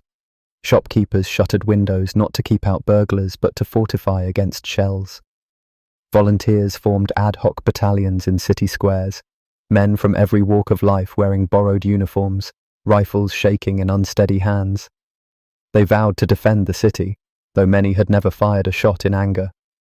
The streets shifted from cafes to council rooms. The new republic scrambled to organize defenses. Men with little training were placed behind hastily built barricades. Citizens cleared rubble to erect roadblocks. Every man and woman contributed. Hospitals filled with the wounded, the injured carried in handcarts or carried on shoulders. Aid workers, overwhelmed, moved with urgency, their calm voices masks over pounding hearts. Food became a daily worry. Supplies dwindled, prices rose, and queues at bakeries stretched for blocks. In the shadow of iconic landmarks, civilians sensed the weight of history pressing on them. The Eiffel Tower was still years from completion, but the Arc de Triomphe and Notre Dame stood silent. From battlements and rooftops, defenders watched as the Prussian flag crept nearer.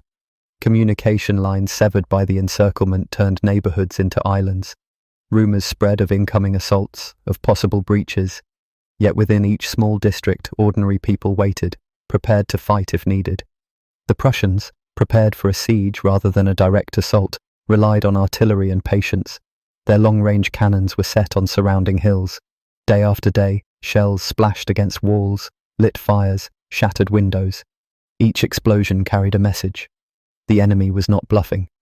Armoured trains and infantry units patrolled circles miles out, cutting roads, severing supply lines, preventing any French attempt at relief. The city's map had become a maze with exits sealed and hearts trembling.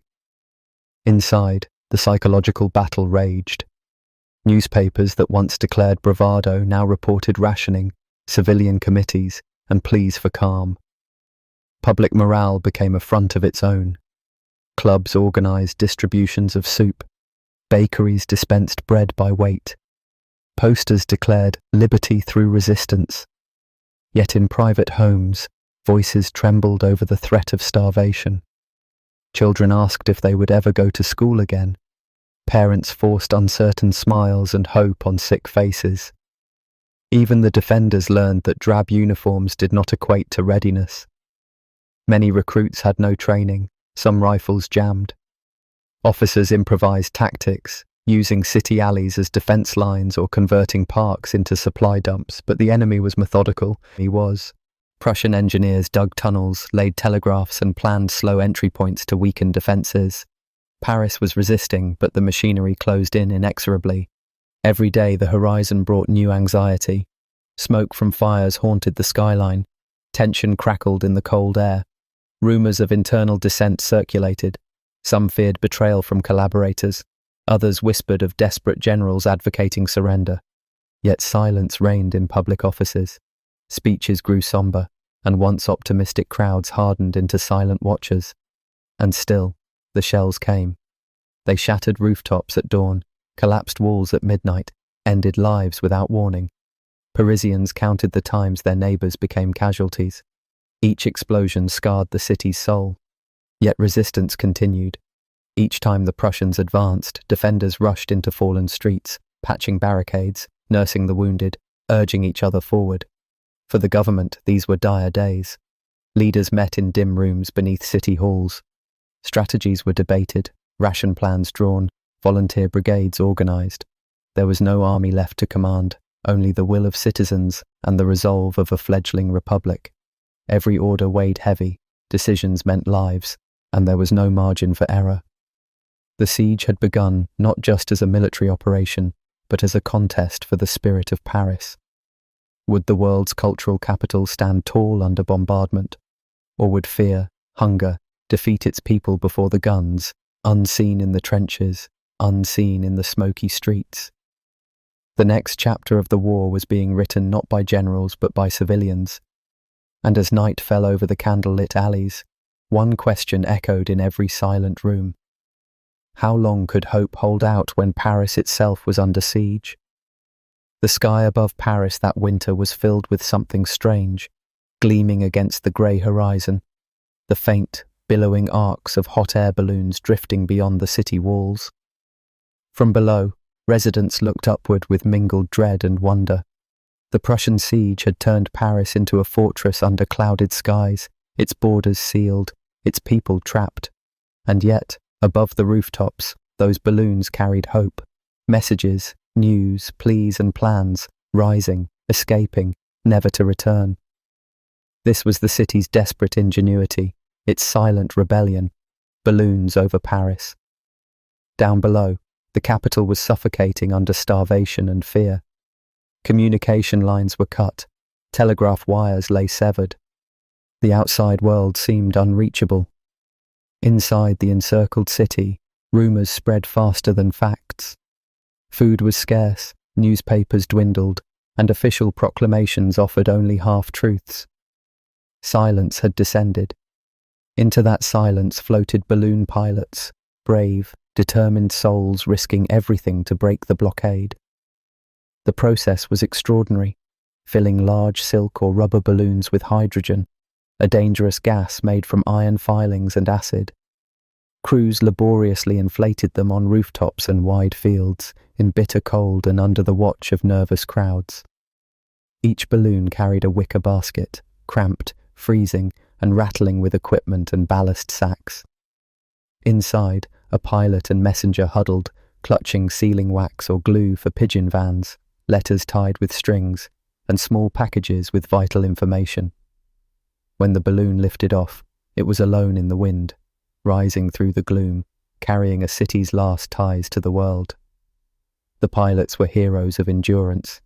Some said they looked calm as they ascended. Others recalled that they trembled like men at their own deaths. They carried messages from the government in Paris to the armies outside, requesting relief or reporting conditions inside the capital. They also evacuated patients, civilians, and wounded soldiers, small loads strapped to harnesses, floating across enemy lines with fragile hope. There was no sure return. Many landed far beyond reach, crash landing, stranded, but they had escaped with their lives and stories. Alongside balloons, Paris used carrier pigeons, the old, humble birds that delivered messages strapped onto their legs. When balloons weren't feasible, pigeon posts became lifelines. Military commanders attached short notes written in tiny handwriting onto the pigeons and released them from balconies or courtyards. Some soared high into the freezing sky, flying past trooping infantry and artillery posts to reach generals in the field or committees in the provinces.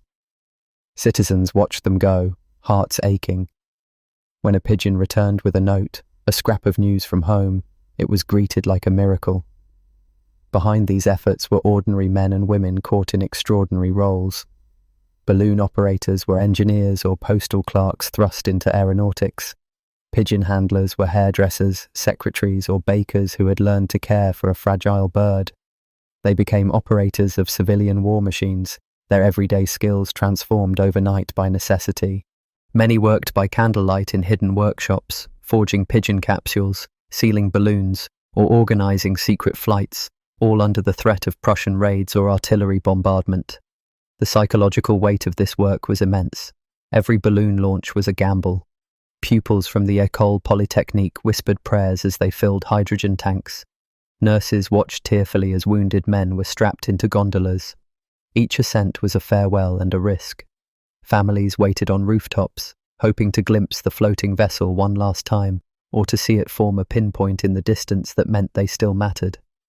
Balloons and pigeons also carried propaganda and morale. Newspapers printed transcripts of letters from the front, stories of victory or bravery, to remind Parisians that the war was not forgotten outside. Poems, prayers, and patriotic slogans were written on scraps and tied to pigeons. The messages fluttered across enemy lines, reaching French troops or international observers, challenging the narrative of crushing defeat. Some balloons dropped leaflets over German lines, urging soldiers to recall shared European history, to remember the women and children starving in the city they besieged. These symbolic gestures were futile in military terms, yet powerful in human terms. They were messages from Paris, as France itself dared defiance through the air. The technology was imperfect. Balloons drifted off course in shifting winds, landing days later in German territory or lost in forests. Captured pilots might reveal secret dispatches under pressure, endangering lives and plans. Pigeons were shot down, eaten by predators, or simply lost in the chaos of war. Still, the system persisted, relentlessly improvised, rebuilt after failure, born of a stubborn refusal to be silenced. For many Parisians, the sight of a balloon rising at dawn was more than a machine. It was a symbol of resistance. A housewife tending her infant saw it slip over rooftops and felt her fear ease for a moment. A shopkeeper paused as it passed, slowing his steps to watch its silhouette fade. Children rushed to rooftops, pointing and shouting with wild awe. It was a small victory in desperate times, a moment when the city felt alive, connected and defiant. But each success came with fear too. Rumours circulated of German sharpshooters targeting balloons, of sabotage by collaborators, of hydrogen leaks that exploded at launch, killing crews. One pilot's diary, smuggled out via pigeon, spoke of being caught in wires, dragged from the air, and forced to burn his dispatch letters. Another wrote of floating for hours over enemy positions before crash landing in a swamp, walking home on foot for days. Their stories were painful and breathtaking. As winter deepened and the siege grew harsher, the need for these flights became greater. Food supplies dwindled to animal feed and sawdust, bread rations were slashed, and sickness grew. The government, desperate for outside aid or negotiation, relied on balloon messages to keep channels open. Relief offers came from abroad, medical personnel, diplomatic envoys, but they depended on secure communication lines. Without the balloons and pigeons, Paris would have been cut off as completely as an island in a frozen sea. By January, the flights slowed, not for lack of need, but because hydrogen gas grew difficult to make in freezing temperatures. Pigeons grew weak from the cold. Operators collapsed from exhaustion. Yet the flights resumed again, by sheer will, by desperation, by need. They became acts of defiance. Paris refused to whisper. It would shout, even from the air. And as one balloon disappeared into a snow-grey sky, carrying wounded children and farewell letters, those left behind on rooftops felt both terror and pride. They knew the pilot might not return. They felt the risk in their bones. But they also felt a connection to families beyond the walls, to soldiers still fighting, to a world that had not forgotten them. Each flash of flame heating the gas balloon's burner was a small rebellion. Each pigeon's flap, a message of enduring hope. The chapter of Balloons over Paris is a story of humanity rising amid despair, of innovation born of crisis, of a courage that doesn't wait for permission, and of a communication that surpasses a siege. But even as balloons lifted and pigeons flew, the war pressed on. The next chapter would bring greater trials, starvation, bombardment, and an autumn that tested the limits of endurance. The smoke of Paris still hung heavy in the air when the scream of artillery paused, if only for a breath. And in that moment of stillness, a whisper ran through the city like wind through broken glass. The Emperor is gone. But freedom brought no relief. Instead, a new terror took its place. France, battered, leaderless, surrounded, now faced the impossible. With its capital under siege, it had no emperor, no seasoned army, and yet it would fight on. It had to. It had. In the early days of September 1870, as Paris watched the fires burn from afar, the embers of Sedan still hot, the shame of defeat still raw, a new government was proclaimed. It was not born from stability or strength, but from chaos and desperation. The Government of National Defense, a name grander than its strength, rose from the ashes of Napoleon III's fall. In theory, it was a republic. In practice, it was a committee of frightened men huddled in dim rooms, arguing as the walls closed in.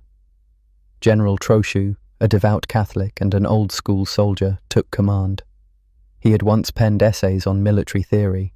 Now he was trapped in the capital, commander of a starving garrison and a city full of frightened civilians. Jules Favre, the voice of diplomacy, tried to keep a steady tone in his speeches, but his lips trembled. Léon Gambetta, young, sharp, with eyes like flint, believed that France still had a fight left in her bones. But could belief alone stop an army? The Prussians didn't wait.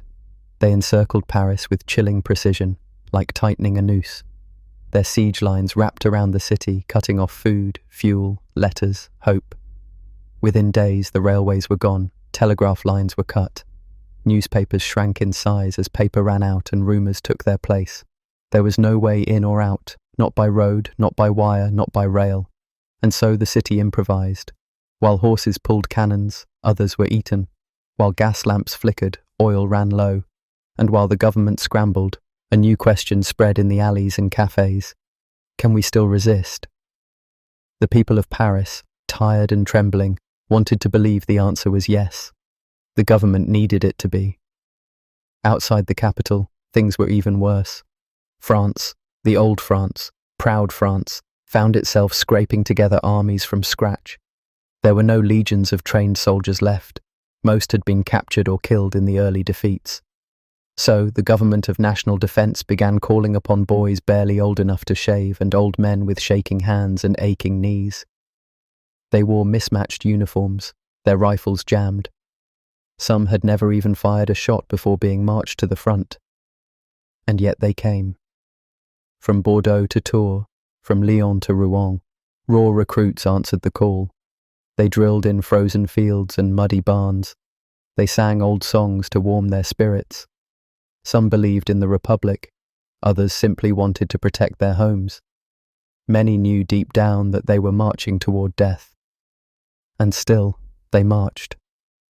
Gambetta, fiery and determined, escaped Paris in a hot air balloon, a mad, desperate act to organize resistance in the provinces. As the balloon soared through the clouds, Prussian bullets pierced the sky. But he made it out. And once he touched ground, he became a man possessed. Riding by horseback, sleeping in barns, addressing crowds in villages, Gambetta poured every ounce of fire he had into France's wounded veins. He raised new armies. He demanded sacrifice. He believed truly, fiercely, that France could still win. But belief wasn't enough. The new armies, the Armée de la Loire, du Nord, and de l'Est, were brave, yes, but they were also chaotic, poorly armed, poorly fed, poorly led. Officers clashed over strategy, supplies vanished into muddy roads. And wherever these new forces clashed with the seasoned Prussian troops, the outcome was grim. At Coulmiers, there was a spark. French forces actually won. The Prussians fell back, and Paris briefly rejoiced. But it didn't last. At Beaune-la-Rolande, at Orléans, at Le Mans, hope turned to horror. The Prussians, organised, calm, lethal, struck like iron. The French lines crumbled. Thousands were captured. Thousands more lay dead in the fields. Back in Paris, cold and hunger grew worse. People burned furniture for warmth. Bread lines stretched for blocks. The price of flowers soared. Parisians began to eat rats, cats, even animals from the zoo, not out of choice, but out of desperation. The sound of cannon fire became part of daily life. Children flinched in their sleep. Mothers stared out windows, waiting for letters that would never come. The government, now trapped behind its own defences, sent out declarations of defiance. But the people, they felt forgotten. And in that emptiness, fear returned. Some whispered that the Republic was too weak to win. Others dreamed of a king or even the emperor's return. The city's political fabric began to tear at the seams. Anxieties bubbled in the clubs and cafes. The working class, bearing the worst of the siege, felt betrayed by the elites. Resentment festered. Then came the rumours of secret negotiations, of surrender talks. Jules Favre, once so eloquent, now trembled before Bismarck at Versailles, trying to find a way out. But Bismarck wanted humiliation, not peace, not compromise. He demanded Alsace, he demanded Lorraine, he demanded blood.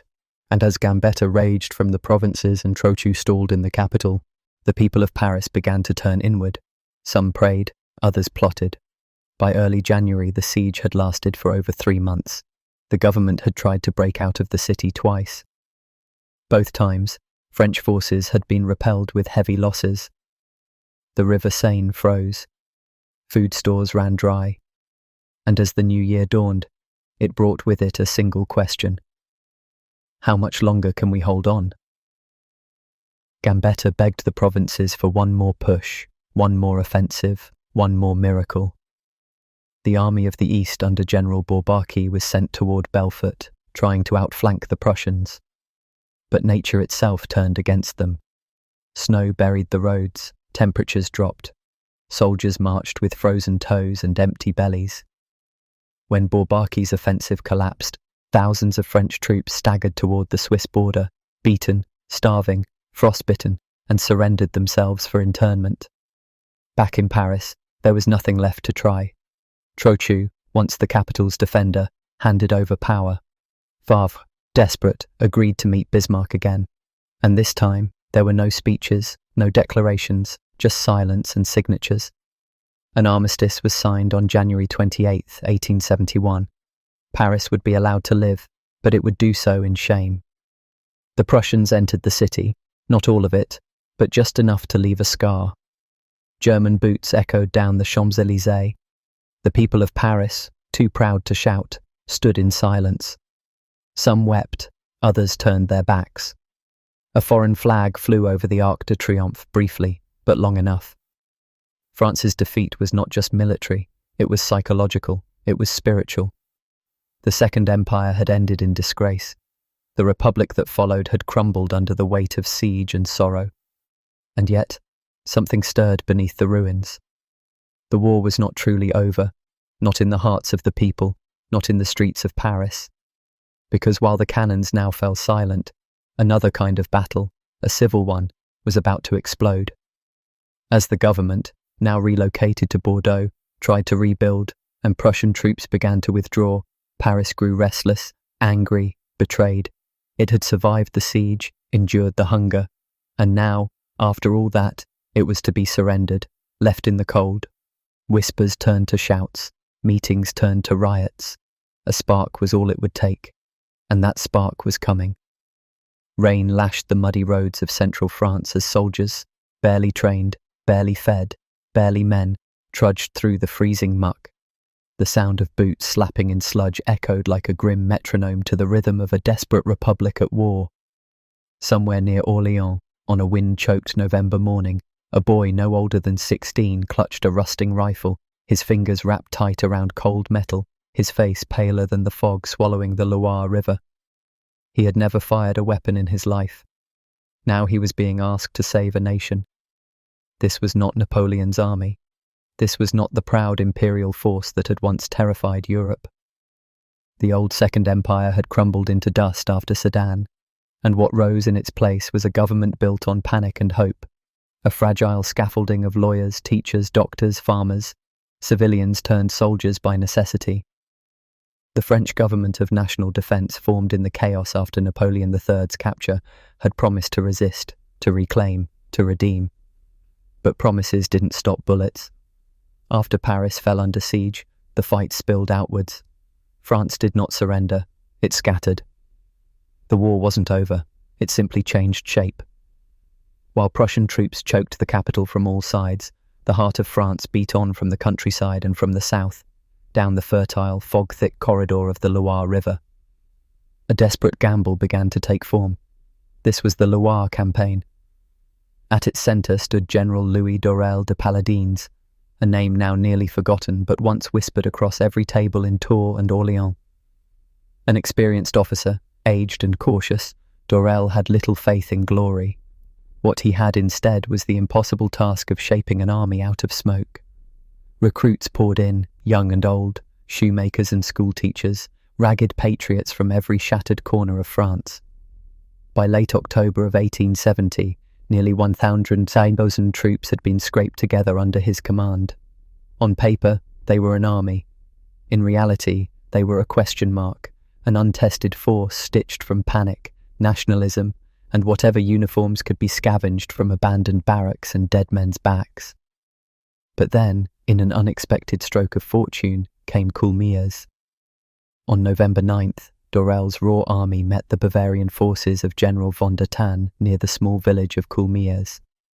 And in a moment that stunned both France and Prussia, the French won. It was not just a battle, it was a breath of life.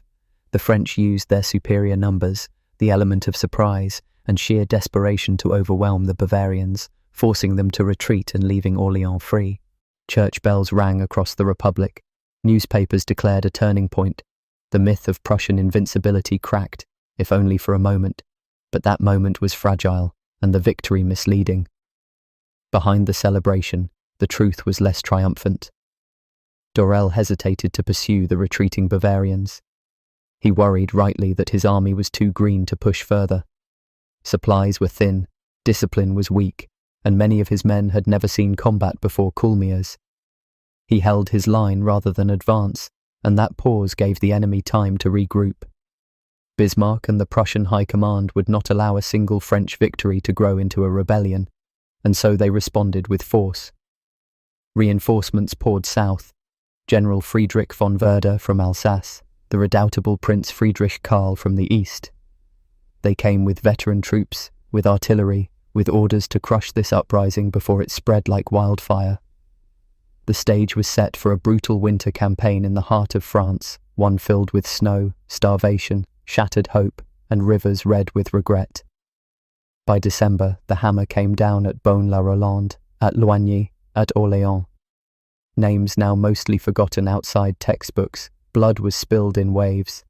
The French, still swelling with raw volunteers, tried to hold their ground, but their inexperience showed. Their lines broke, their morale cracked, and despite desperate resistance and local bravery, by mid-December, Orléans was lost again. Imagine the heartbreak. The same city the French had liberated with such joy just weeks earlier now burned under Prussian boots. It was more than a military loss. It was a psychological collapse. Soldiers wept in the streets. Civilians screamed at government officials, pleading for food, for leadership, for hope. The fragile pride of the government of national defence shattered like a frozen lake under cannon fire. Still, they fought on. Further west, another force, the Army of the West, attempted to relieve the pressure, pushing toward Le Mans. But this too ended in failure. And in the bitter cold of January 1871, the Prussian machine ground forward again. Everywhere it moved like a glacier, slow, implacable, and deadly. But what's often forgotten, buried beneath the grand strategies and battlefield maps, is the human toll. Children orphaned in a morning, mothers watching sons pulled from fields and tossed into trenches, letters sent by candlelight in makeshift barracks, stained by frozen fingers and quiet dread. One French soldier wrote, "We are not fighting the Germans. We are fighting fear, hunger, and the death of France." His words never reached home. The balloon carrying his letter was shot down before it cleared the front. And yet, amidst all this darkness, the Republic refused to die. Each failed campaign, each retreat, each loss of ground only deepened the resolve in some corners of France. Mayors rallied their towns, priests turned chapels into hospitals, children carried water to the front. The war had ceased to be about territory. It had become about identity. What does it mean to be French? To lose a crown, a capital, and still claim a country?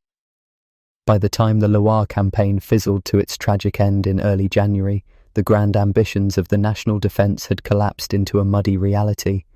The government relocated again, Paris was still under siege, the countryside groaned under winter, and Prussian soldiers now occupied vast swaths of the French interior. But the fighting hadn't stopped. Even in retreat, even in loss, something had changed. The war was no longer just between two nations. It had become a battle over the soul of modern France. Would the people submit, like in 1815 after Waterloo, or would they fight to their final breath, even when all seemed lost? The answer would come soon. Because as Prussian troops pressed ever closer to Paris and France's armies lay scattered and broken, whispers began to stir in the south, in the valleys and villages untouched by Prussian boots. Whispers of revolution, of vengeance, of something far more radical than a mere republic. And as snow fell silently on the ruins of Orléans, a new storm was brewing far from the front lines, one that would not wear uniforms or carry flags, but would change the fate of France forever. The Empire had died. The Republic was bleeding. And now, in the shadows of defeat, the Commune was waiting. That moment came before dawn, when the cold attacked hardest. A city shivering in silence, with no bread, no heat, and no end in sight. Parisians awoke to frostbitten windows and the echo of distant cannon fire. They understood then. This winter would not just freeze bones but break spirits. Hunger had a voice now, and it whispered through every empty lantern, every gasping breath, every tear-stained cheek. Inside Paris, the siege had stretched into its 4th month, and the city was suffocating. Streets once alive with chatter and music were silent, except for the crunch of ice underfoot, the distant drum of artillery, and the scramble of volunteer messengers. Shops had closed long ago, homes were cold. Wood for fires vanished, gas lights winked out one by one, and candles were rationed. The hunger was slow and cunning. It started in the belly and crept upward into the mind. Bread, the simple staff of life, became a memory or a legend. Rations dropped drastically, a few ounces a day if you could wait in line for hours before morning raids started.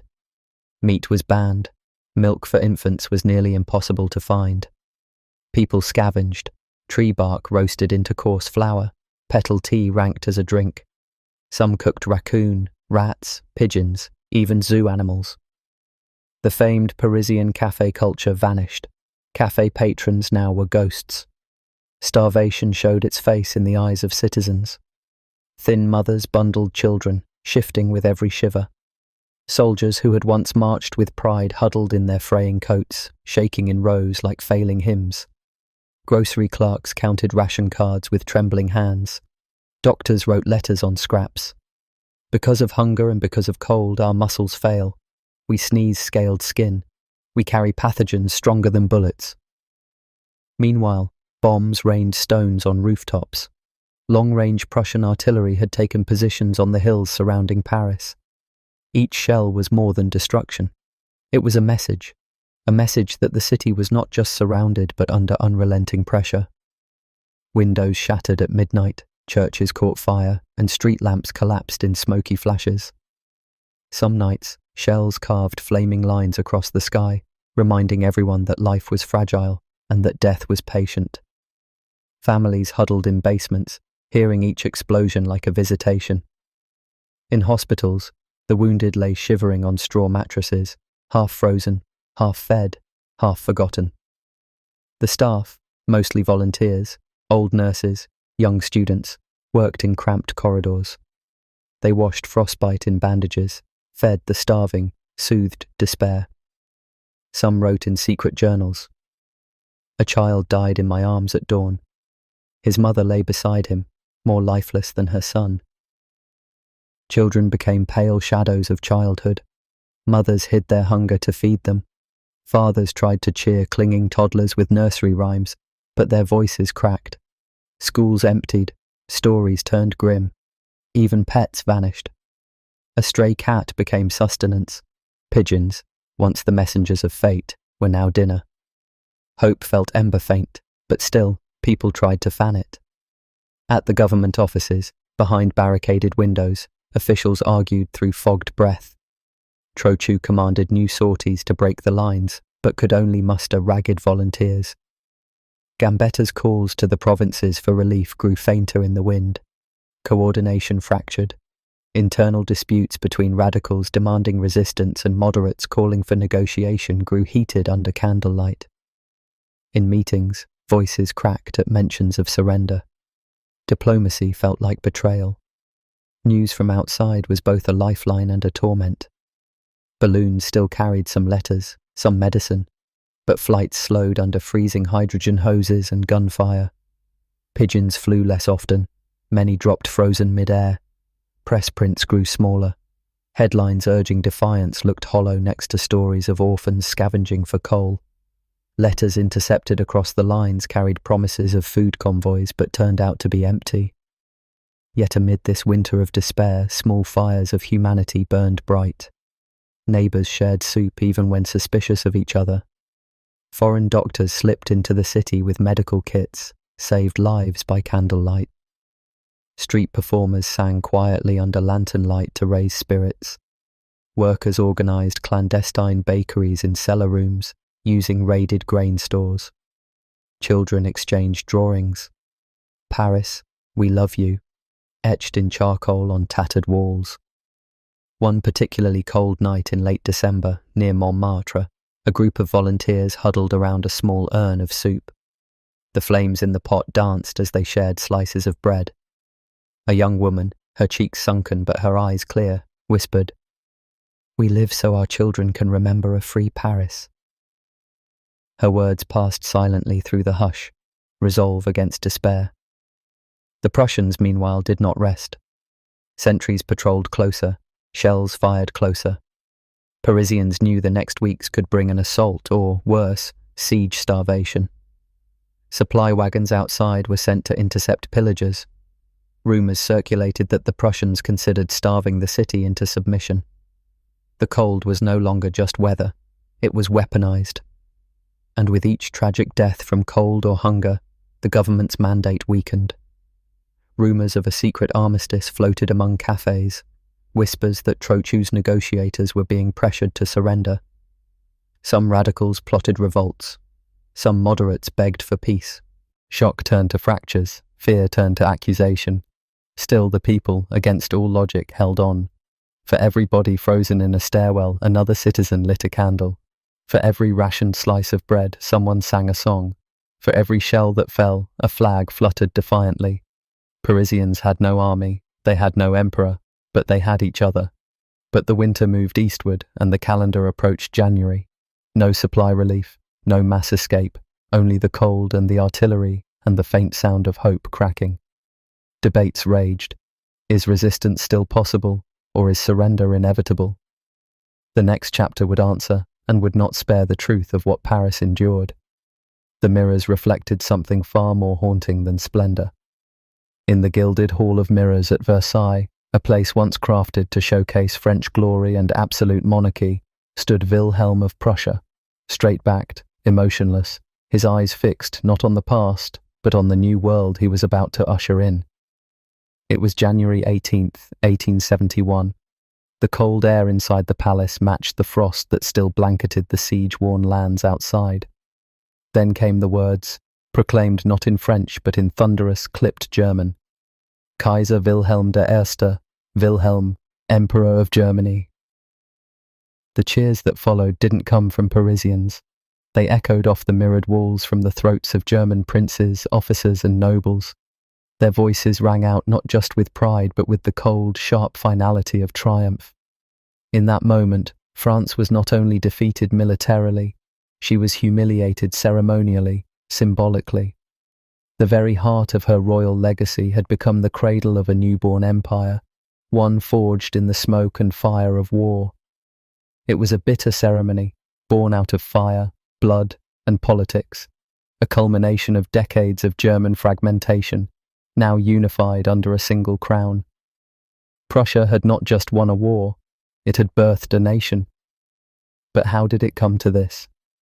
Just 6 months earlier, Napoleon III had ridden confidently into battle. France, believing herself the master of Europe, was certain she would crush the growing Prussian threat. Instead, she had collapsed. The French emperor was now a prisoner. His empire had crumbled. Paris, once radiant and defiant, was surrounded, cold, and starving. And as the French people endured the long, brutal siege of their capital, inside Versailles, their enemies were building something new. Otto von Bismarck, chancellor, strategist, and architect of German unity, had chosen this location carefully. It wasn't just practical, it was poetic. Versailles, where the Sun King, Louis XIV, once ruled supreme, would now host the rise of a new star, Germany. There had been resistance among the German princes. Bavaria, Württemberg, Saxony, all proud in their own identities, had not wanted to yield their crowns to one emperor. But war had changed everything. The victories against France, at Sedan, at Metz, at Paris, had fused the German states together in shared blood and shared pride. Bismarck knew that war forged steel, and with each Prussian victory, the idea of a united Germany became less a dream and more a reality. In the Hall of Mirrors, Bismarck wore a simple military coat. His iron presence contrasted with the golden splendour around him. He had orchestrated this day as carefully as a conductor leads a symphony, and like any great composer, he had made sure every note, every word, every gesture was precisely timed. Wilhelm was reluctant, a man of discipline, not grandeur. But even he could not deny the tide of history sweeping over him.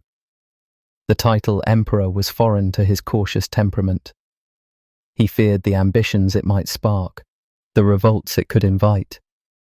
Yet standing in Versailles, surrounded by victorious troops and crowned by his fellow German princes, he could do nothing but accept the weight of destiny. Outside, in the streets of Paris, the mood was very different. The French people, gaunt from hunger and weary from bombardment, had little knowledge of the ceremony inside Versailles. But when word began to spread, slowly, in whispers at first, of a German emperor being crowned on French soil, something inside the national spirit snapped. This wasn't just a defeat, it was a wound to pride, to identity, to the soul of a nation. France had been beaten before, at Waterloo, at Leipzig, but never like this. Never had a foreign empire been born within her palaces. The humiliation was complete. The very walls that once echoed with the footsteps of Louis XIV and Marie Antoinette now bore silent witness to the rise of Germany.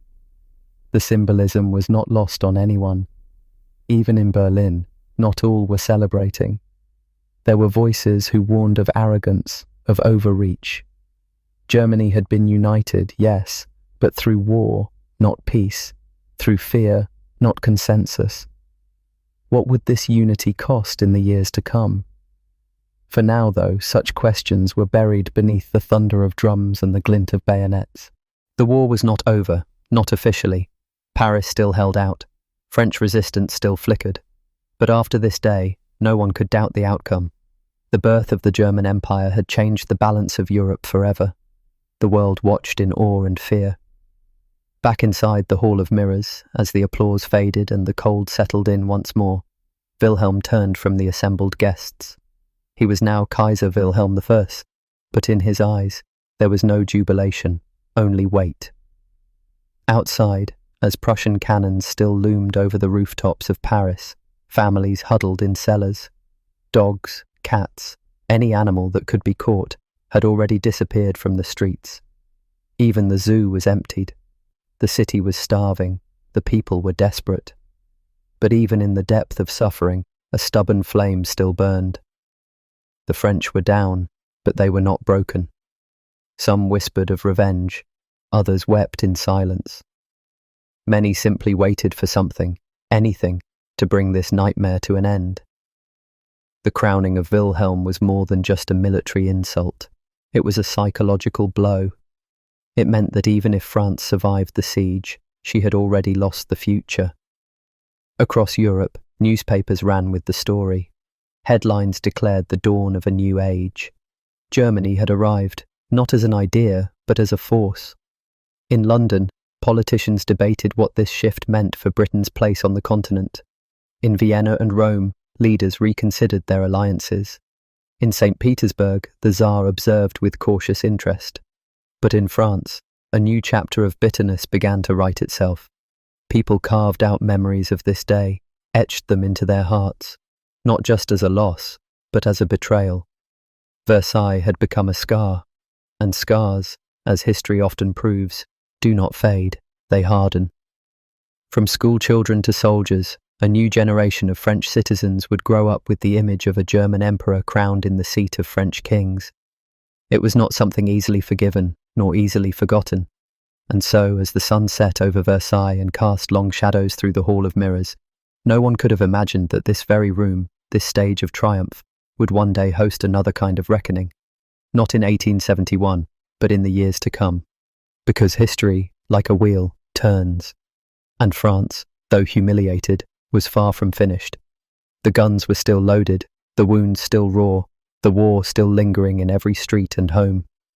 And somewhere deep in the soul of a nation, vengeance began to stir. The German Empire had been born. But peace? The silence before dawn carried a weight heavier than any cannonade. For months, the city had endured an unrelenting siege, bombardments that shattered nights, starvation that hollowed bellies, and a cold that seeped into every bone. Now, as the first pale light crept over the rooftops, Paris stood on the edge of breaking, not just in stone but in spirit. The surrender was not a sudden thunderclap, but a slow, painful unravelling. The capital, once the heart of revolution and culture, was now emaciated, exhausted, and broken. For nearly 5 months, Paris had been surrounded. The Prussian armies encircled the city like an iron fist, pressing tighter with every passing day. Roads were cut, supplies stopped, hope dwindled. The city streets, once alive with laughter and debate, were now filled with the whispers of hunger and fear. Every meal was rationed to the last crumb. Mothers hid their pain behind weary smiles. Soldiers, once proud and resplendent in their blue coats, shuffled in ragged lines, their faces gaunt, their eyes dull with fatigue. The decision to surrender was a bitter one that tore through the hearts of Parisians like a blade. The government of national defence, formed in the ashes of the fallen empire, had struggled to keep the city's resolve alive. But as starvation tightened its grip and the bombardment showed no mercy, even the fiercest patriots began to question, how much more could they endure? Inside the Hôtel de Ville, the nerve centre of the city's beleaguered leadership, voices clashed in urgent debate.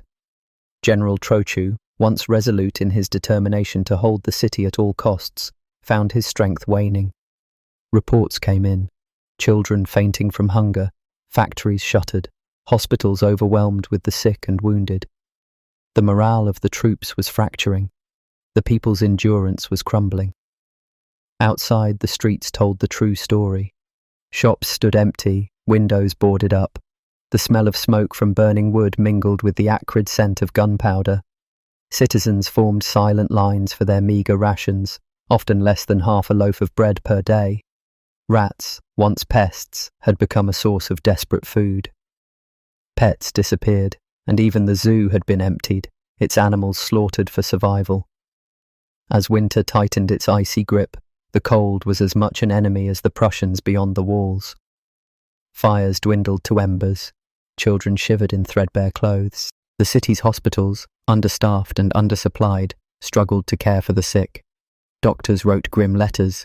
Pneumonia and scurvy spread like wildfire. The once vibrant city was reduced to a hushed, trembling shadow of itself. The surrender talks began in secret, shrouded in uncertainty and fear. Messengers crossed no man's land under the watchful eyes of enemy snipers. Each letter, each whispered conversation, carried the weight of a nation's dignity hanging by a thread.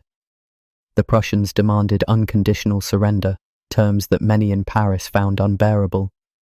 But to continue was to condemn the city to a slow death. When the news finally reached the masses, a wave of silent grief swept through the streets. There were no cheers, no celebrations, only the quiet resignation of a people who had given everything but could no longer fight.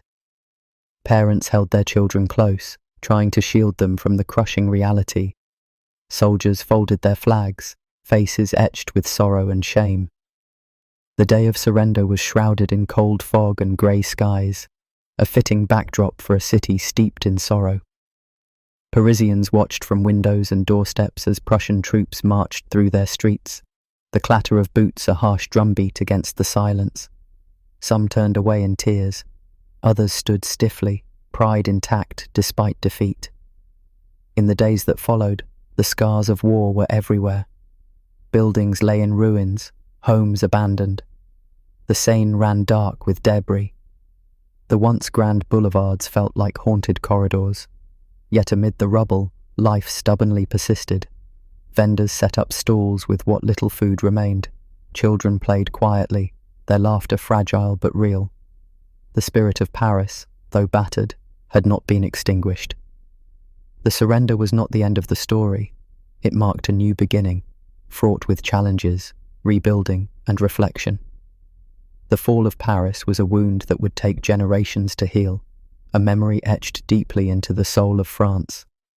And as the city struggled to rise from the ashes, the world watched, knowing that the echoes of this siege would shape the future of Europe forever.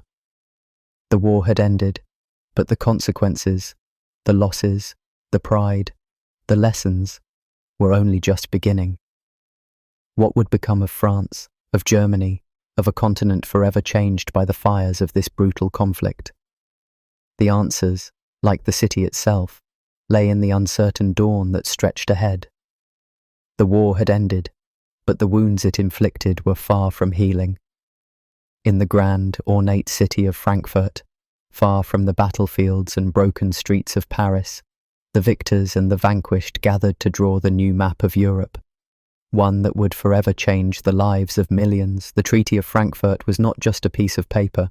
It was a verdict of humiliation, a blueprint for resentment, and a symbol of a shattered France forced to bow to German power.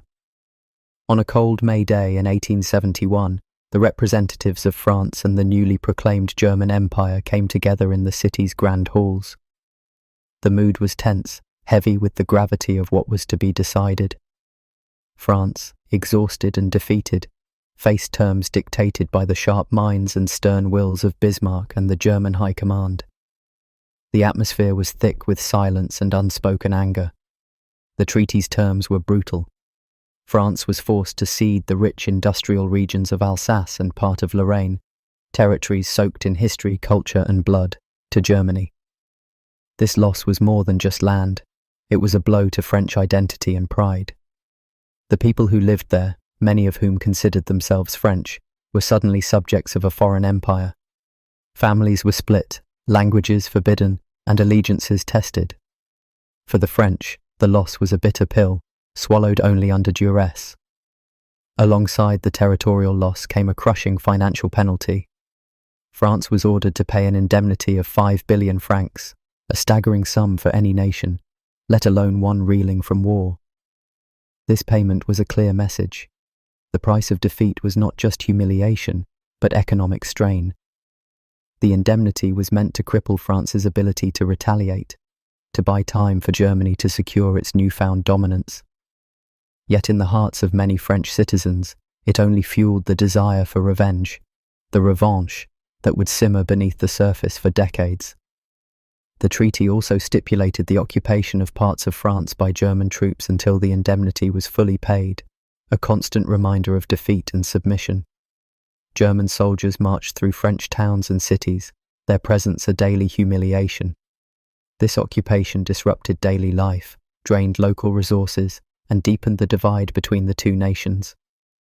But the Treaty of Frankfurt was more than just a settlement between two countries.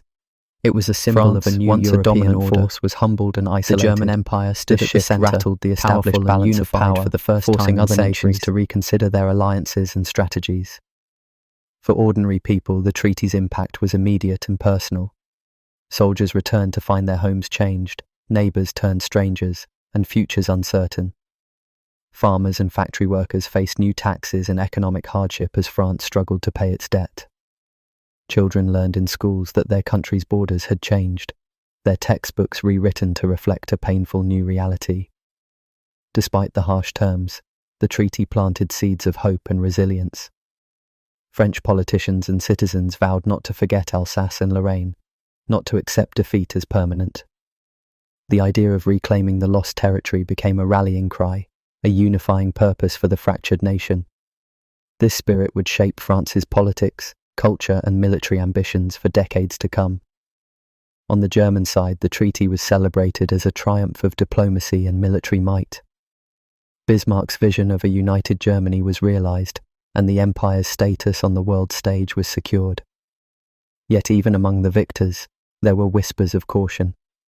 The treaty's harshness risked sowing deep resentment that could one day erupt into conflict again.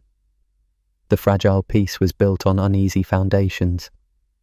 As the ink dried on the Treaty of Frankfurt, Europe watched with a mixture of awe and apprehension.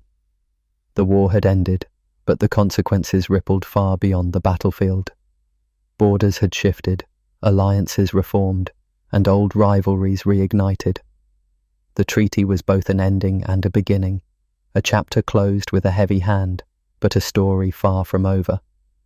In the quiet moments after the negotiations, behind the grand doors and polished tables, the leaders knew this peace was temporary. The ghosts of war lingered in the hearts of the French people and the ambitions of German statesmen. The Treaty of Frankfurt was a victory, yes, but it was also a promise that the storm had not passed. It was merely a moment of calm before the next great upheaval. And so the story of the Franco-Prussian War concluded not with a whisper, but with a challenge, one that Europe would grapple with for decades, shaping the fate of nations and setting the stage for the conflicts yet to come. The war had ended. The guns fell silent, and the battlefield lay strewn with the broken dreams of two great nations. But peace, as fragile as it was, carried a weight far heavier than the mere absence of conflict. The Treaty of Frankfurt, signed under cold grey skies in the spring of 1871, marked an official end to hostilities. Yet it planted a bitter seed deep within the heart of France, one that would grow, festering with resentment and a burning desire for revenge. For the French people, the loss of Alsace and Lorraine was not simply a territorial concession, it was a gut-wrenching blow to their national pride and identity. These lands, rich in culture, history and industry, had been French for centuries. Families who had lived there for generations suddenly found themselves subjects of a foreign power, their loyalties torn apart by an invisible but iron border. The towns and villages that had once hummed with the familiar rhythms of French life were now under German rule. The languages spoken, the flags flown, even the lessons taught to children were changed with an unyielding hand. In cafes and markets across France, the memory of this loss was whispered, mourned, and ignited a flame of bitter determination. This feeling was not limited to private sorrow. It rippled through the corridors of power and echoed loudly in the streets. Politicians seized upon the public grief and anger, stoking the fires of revanche, the desire for revenge that would shape French policy for decades. It became a rallying cry for a wounded nation, a promise that this defeat was only temporary. From Paris to provincial towns, the vow to reclaim Alsace and Lorraine was etched into the national consciousness, shaping the way the French saw themselves and their future. But the cost of defeat extended beyond pride and land. The financial indemnity imposed by Germany was staggering, 5 billion francs, a sum so immense it threatened to cripple the already shattered French economy. The payments were made with grim determination, often requiring sacrifices that fell hardest on ordinary citizens. Factories slowed, farmers felt the strain, and the once vibrant pulse of French industry faltered under the weight of debt. Yet, even as France struggled to pay, it did so swiftly, fueled by a fierce determination to end the humiliation and to rebuild the nation's strength. Rebuilding was not just economic, it was military. The defeat exposed glaring weaknesses in the French army, weaknesses that the country moved swiftly to rectify. New fortifications rose along the borders, new laws expanded the size of the army, and military schools worked overtime to prepare a new generation of officers. The French people, still smarting from the sting of defeat and occupation, supported these efforts with a mixture of hope and steely resolve. The scars of war ran deep, but they fueled an unyielding resolve to never again suffer such humiliation. Meanwhile, across the Rhine, the German Empire stood proudly united for the first time in centuries. The proclamation of Wilhelm I as Emperor in the opulent Hall of Mirrors at Versailles was not merely a symbolic victory. It was the realization of Bismarck's relentless vision, a powerful, unified Germany commanding respect and fear throughout Europe. Yet, even amid triumph, Bismarck was keenly aware of the dangers ahead. The treaty's harsh terms had sown deep resentment in France, and while diplomacy sought to isolate France from potential allies, the embers of hatred burned brightly, threatening future conflict. The new European order was fragile. Germany, now the continent's dominant power, had shifted the balance irrevocably, but that power came with responsibility and risk. France, humiliated yet defiant, looked outward and inward, rebuilding alliances and preparing for the inevitable day when the scales might be tipped once more. The Franco-Prussian War had not settled old disputes. It had merely transformed them, setting the stage for an arms race and diplomatic manoeuvring that would dominate the decades to come. For the people caught between these great powers, life carried on amidst the uneasy peace.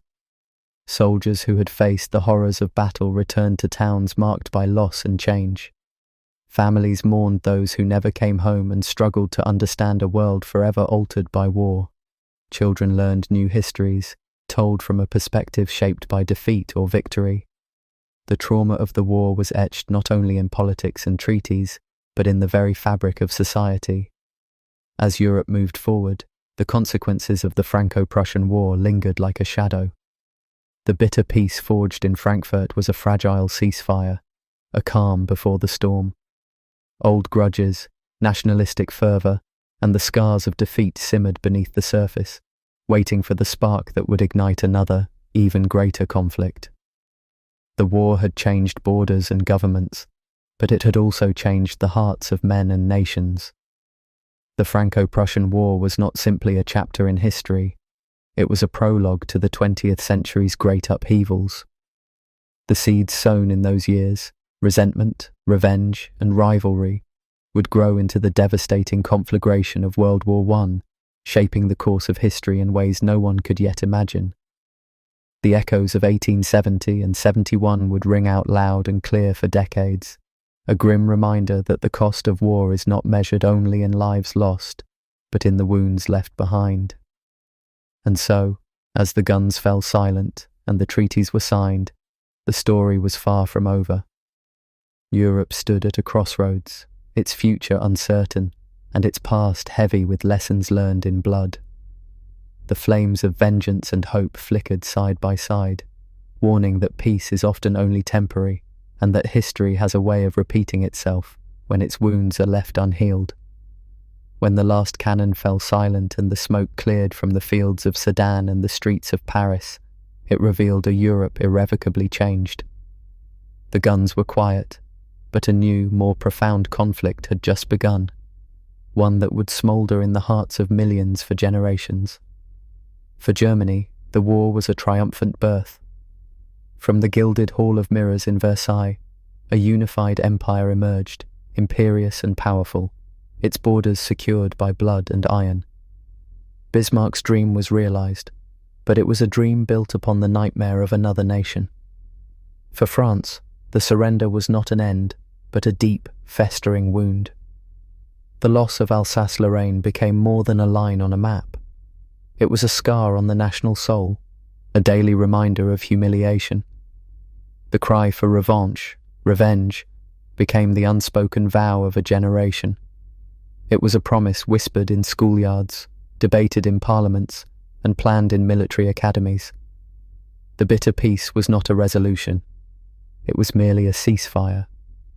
The Treaty of Frankfurt did not create stability. It institutionalized rivalry. It set in motion an age of shifting alliances, frantic arms races, and a simmering tension that would grip the continent for 40 years. The Franco-Prussian War was not the final chapter of an old European order. It was the brutal, violent prologue to the 20th century. The seeds of resentment planted in 1871 would reap a bitter and terrible harvest in the trenches of 1914.